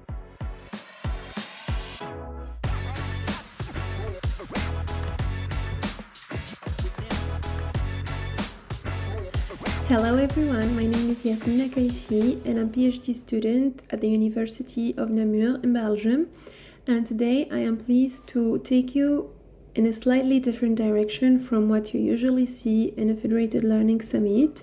Instead of talking about neural networks, gradients, weights, today I'm going to talk about rules, human readable and logically grounded rules, and how we can learn them in a federated learning setting using Flower. So here's what we'll go through. I'll start with a quick intro, then explain what inductive logic programming actually is. Then I'll present two approaches we built, FILP, the majority voting approach, and FedPopper, which federates the learning process itself of an ILP system called Popper. And I'll close with how Flower fits into all of this. So why go beyond a black box FL? Federated learning is great for privacy, but most implementation rely on neural networks, and neural networks are black boxes. You can't look inside. You can't explain why a decision was made. And in sensitive domains like healthcare, that's a real problem. Post hoc explainability methods like CHAP or LIME help, but they are approximations. They don't tell you what the model actually learned. So the question I'm exploring is, LIME help, but they are approximations. They don't tell you what the model actually learned. So the question I'm exploring is, can we do federated learning with models that are interpretable by constructions? And more precisely, can we perform federated learning using inductive logic programming? So the answer I'm proposing is inductive logic programming. ILP learns logical rules directly from data. You give it positive examples, negative examples, and some background knowledge, and it produces human-readable rules. Not weights, not embeddings. Actual rules you can read, check, and challenge. Two concepts are central in ILP: completeness, the hypothesis must cover all positive examples, no false negatives, and consistency, it must not cover any negative examples, no false positives. Formally, we want a hypothesis, H, such as H union background knowledge entails all positives and doesn't entail any negatives. This is what guides the search, and we'll come back to it when I explain how FedPopper, the second approach, aggregates feedbacks. Let me make it concrete. Take a tumor classification task, benign or malignant. A neural network gives you a probability and a vector of weights nobody can read. ILP gives you a rule, malignant if high radius and low texture. That's it. A rule a doctor can look at and say, yes, that makes clinical sense, or no, something is off. That's what explainability by design means. So here's the fundamental shift. In traditional federated learning, clients exchange numerical weights and the server averages them. That works because neural networks live in a continuous space. You can interpolate between two weights vectors and get something meaningful. But ILP produces discrete symbolic programs. You can average two logic rules. You can't average two logic rules. So we need to completely rethink what aggregation means and move from exchanging parameters to exchanging logic programs or hypotheses. So, and this is precisely why standard Fed average doesn't work here. There is no mathematical operation that meaningfully combines two logic programs by averaging. And it's not a limitation to work around, it's the signal that we need a fundamentally different approach when dealing with logical rules. So the first approach is FILP. It's the simpler one. Each client learns a full local hypothesis using its own data and background knowledge. Those hypotheses are sent to the server, which collects them all and redistributes the full ensemble back to every client. Then, at prediction time, each hypothesis votes on a new example, and the final answer is the majority. 2 out of 3 say yes, the answer is yes. So, this works well and it's flexible. You can plug in any ILP system. I tested it with both Andante, a per goal-based system, and Popper. But there's a real limitation. You don't get a single global model. As the number of clients grow, you accumulate more and more hypotheses to evaluate at prediction time, which naturally leads to the second approach. Just to make the flow visual, each client learns locally, the server aggregates the ensemble, and clients predict by majority vote. Clean, single round, no raw data is exchanged. And if you want to read the full paper, you can scan the QR code. It was published at the XPMed workshop associated with the AGI conference. So the second approach, before presenting the second approach, I need to introduce Popper specifically. Popper is one of the ILP systems I use, and it works in a loop. Generate a candidate hypothesis, test it against positive and negative examples. If it fails, learn constraints from the failure, add them to prune the search space, and generate a better hypothesis. Repeat until you find something that covers all positives and excludes all negatives. The idea is Popper learns from failures. Every bad hypothesis teaches it something.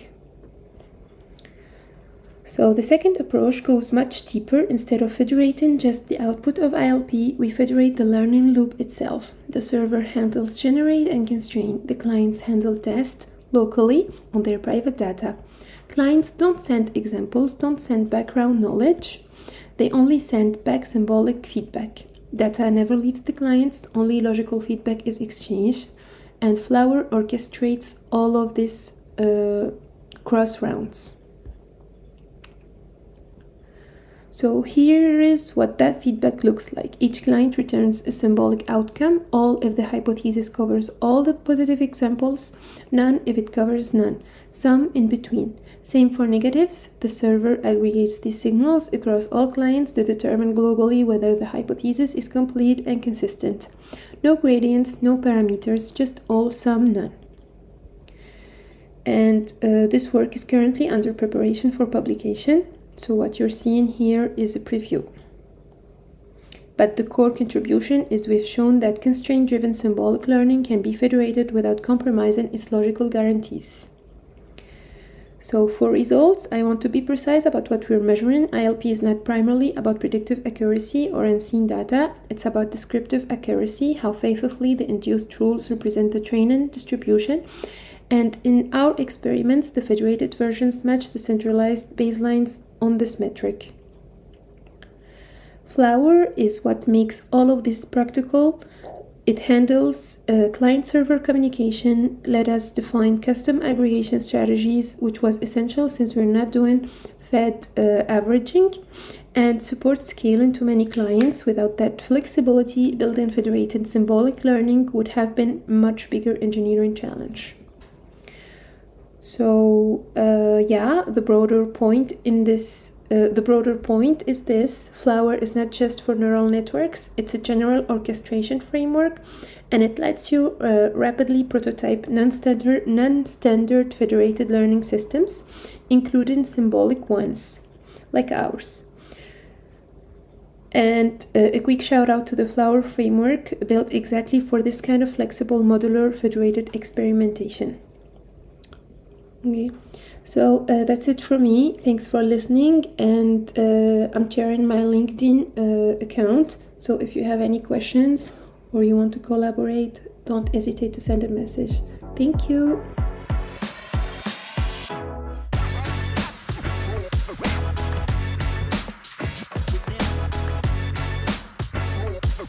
Hello, I'm Ioannis Christoflogiannis, an MSc student from Trinity College Dublin, and this is Feature Election, the work I will present in this Flower AI Summit.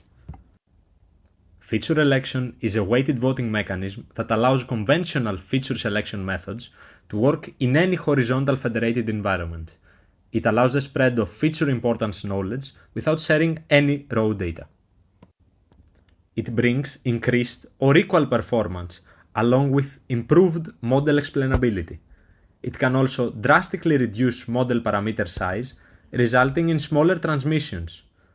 Training a model with data that has less dimensions will result in less parameters, whether it's a stochastic gradient descent or a neural network predictor. Each client performs a feature selection locally, uses the results to send a binary feature mask and a preference score to the server, and in return gets the global feature mask, which is then applied for the rest of the federated learning experiment. We use different methods with different capabilities and demands, like PyImpetus and Lasso, which have a solid research backing in conventional feature selection. Each client selects a feature set, and the freedom degree is a hyperparameter that controls the granularity of feature election, with the result, the global mask, being an arbitrary set between the union and intersection sets of all the client's selections. Now, let's see how feature election can clear some tabular data and remove the noisy features. In a synthetic noisy dataset, we can see that feature election effectively removes half of the noisy features with an automatically tuned freedom degree. And in an example with even less samples, we can see that feature election can beat the pooled oracle, which is a non-federated experiment where all of the data is centralized. Now, let's see how it can perform on non-IID data. The handling of non-IID data presents some challenges, as on the client level we can see some skewed distributions with one that doesn't match the global one, and we might have blind spots due to not having enough samples on our client. That's why a global feature mask is very important. It can serve as a way to transfer dataset knowledge in privacy-constrained scenarios. In this synthetic example, we can see that applying feature election with a freedom degree of 0.35, we can get a good performance boost even in a non-IID dataset. Now, I'm gonna close this presentation with a very interesting experiment that examines how multiple different feature selection methods can work in a different client. Using different methods depending on the client makes a lot of sense, as a Raspberry Pi could not easily handle the Markov blanket-based PyImpetus, but it could easily use Lasso. In fact, the speed difference is crazy if you look at the following slides. You can see that methods differ substantially in speed and memory usage, making some of them infeasible to operate on a weak device. By combining all our available methods, we can see that most of the combinations are within a margin of error of the best performance, and some combinations even manage to surpass it. A combination with good performance is the simple Lasso with the more complex random forest. This combination allows participants with different power profiles to cooperate in a federation. All of this works due to the characteristics of the feature election algorithm, including the very important score normalization that allows us to combine the masks that are given by different feature selection methods. Thank you for your time. Let's meet at the Flower AI Summit in London.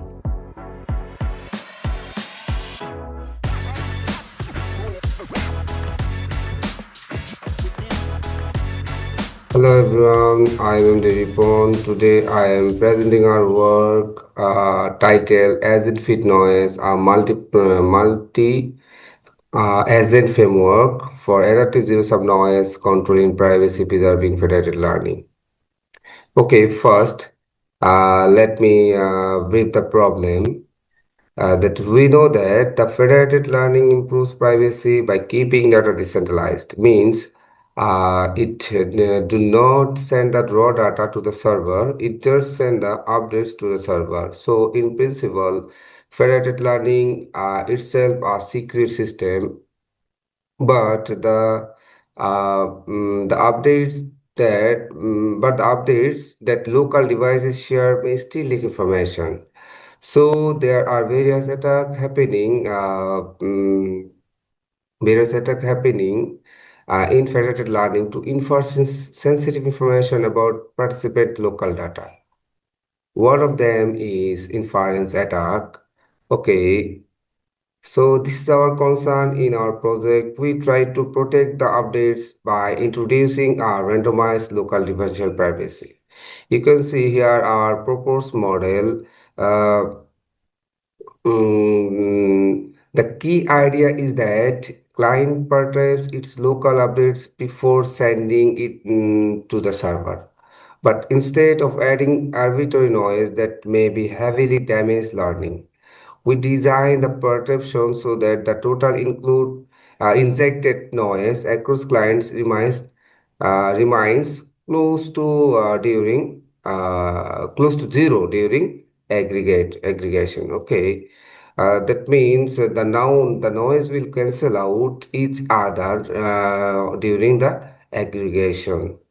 Okay, here you can see the zero-sum equations. First, each client update is perturbed by adding Laplace noise. The noise update is the original update plus plus a noisy term. Okay. Second, the noise is sampled from Laplace distribution. Third, across all clients, the sum of the injected noise. So the sum of the injected noise is designed to be approximately zero. As a result, when the server aggregates the noise updates, the final aggregated updates stays close to the aggregation of the clean updates. Okay, okay. Mainly, the core idea is to protect local updates with zero-sum LDP, preserve the global learning signal after aggregation. Okay, then improve the privacy utility balance further through adaptive agent-based epsilon control. Okay. Okay, now in the experimental result, after proposing the method, we validate whether this zero-sum noise LDP mechanism actually works. We use four result plots here. You can see here. First, we compare the mean of noisy updates with the mean of the original updates across rounds. These help us observe how much distortion is introduced locally. Second, we compare the mean of the original updates with the mean of the aggregated updates across round. This is important because it shows whether the aggregation process preserved the original updates behavior despite local perception. Third, we show the accuracy of a round in the noise. Fourth, we show the accuracy of a rounds in the accuracy of a round uh, around in the distributed LDP settings. Okay, from this result, we can say that the zero-sum mechanism preserve both update statistics, update statistics across rounds and learning performance to be a reasonable extent. So, before adding any advanced extraction, we first verify that the zero-sum LDP framework itself is work. Okay, okay. So, as in beta adaptive epsilon extension after validating the zero-sum LDP mechanism, we extend it using an agent-based adaptive epsilon controller. You can see here the extension. Okay, so by these four experimental result, is it show that the our use of LDP mechanism is worked. Okay, because the mean of the noisy update and the mean of the original updates across the rounds they are overlapping, and mean of the original updates and mean of the aggregated updates they are overlapping, and the accuracy you can say both are almost identical. Okay, now. Now the extended concept of our work is agent-based adaptive epsilon. Okay, okay. This extension is motivated by the fact that a fixed privacy budget may not be optional, may not be optimal for all clients and all rounds. Some updates may be more sensitive and need stronger privacy, while other situations may require better model utility. So we introduce an adaptive framework with multiple agents. Here you can see we introduced three agents. One is privacy agent, second is a utility agent, and the last one is coordination agent. So the job of privacy agent that it pushes the system toward stronger privacy when an update looks more sensitive. And on the other hand, utility agent pushes the system toward better performance when the learning process becomes weaker. And coordination agent balances both privacy and utility signals, selects an adaptive epsilon for each client and each round. So instead of using one fixed epsilon for whole system, we adapt the privacy budget dynamically.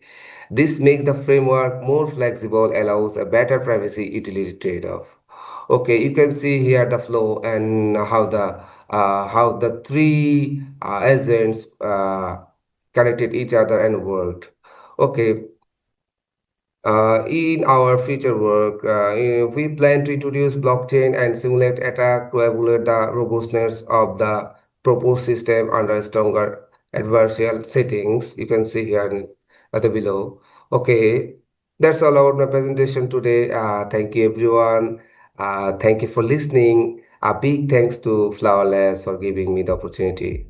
Thank you.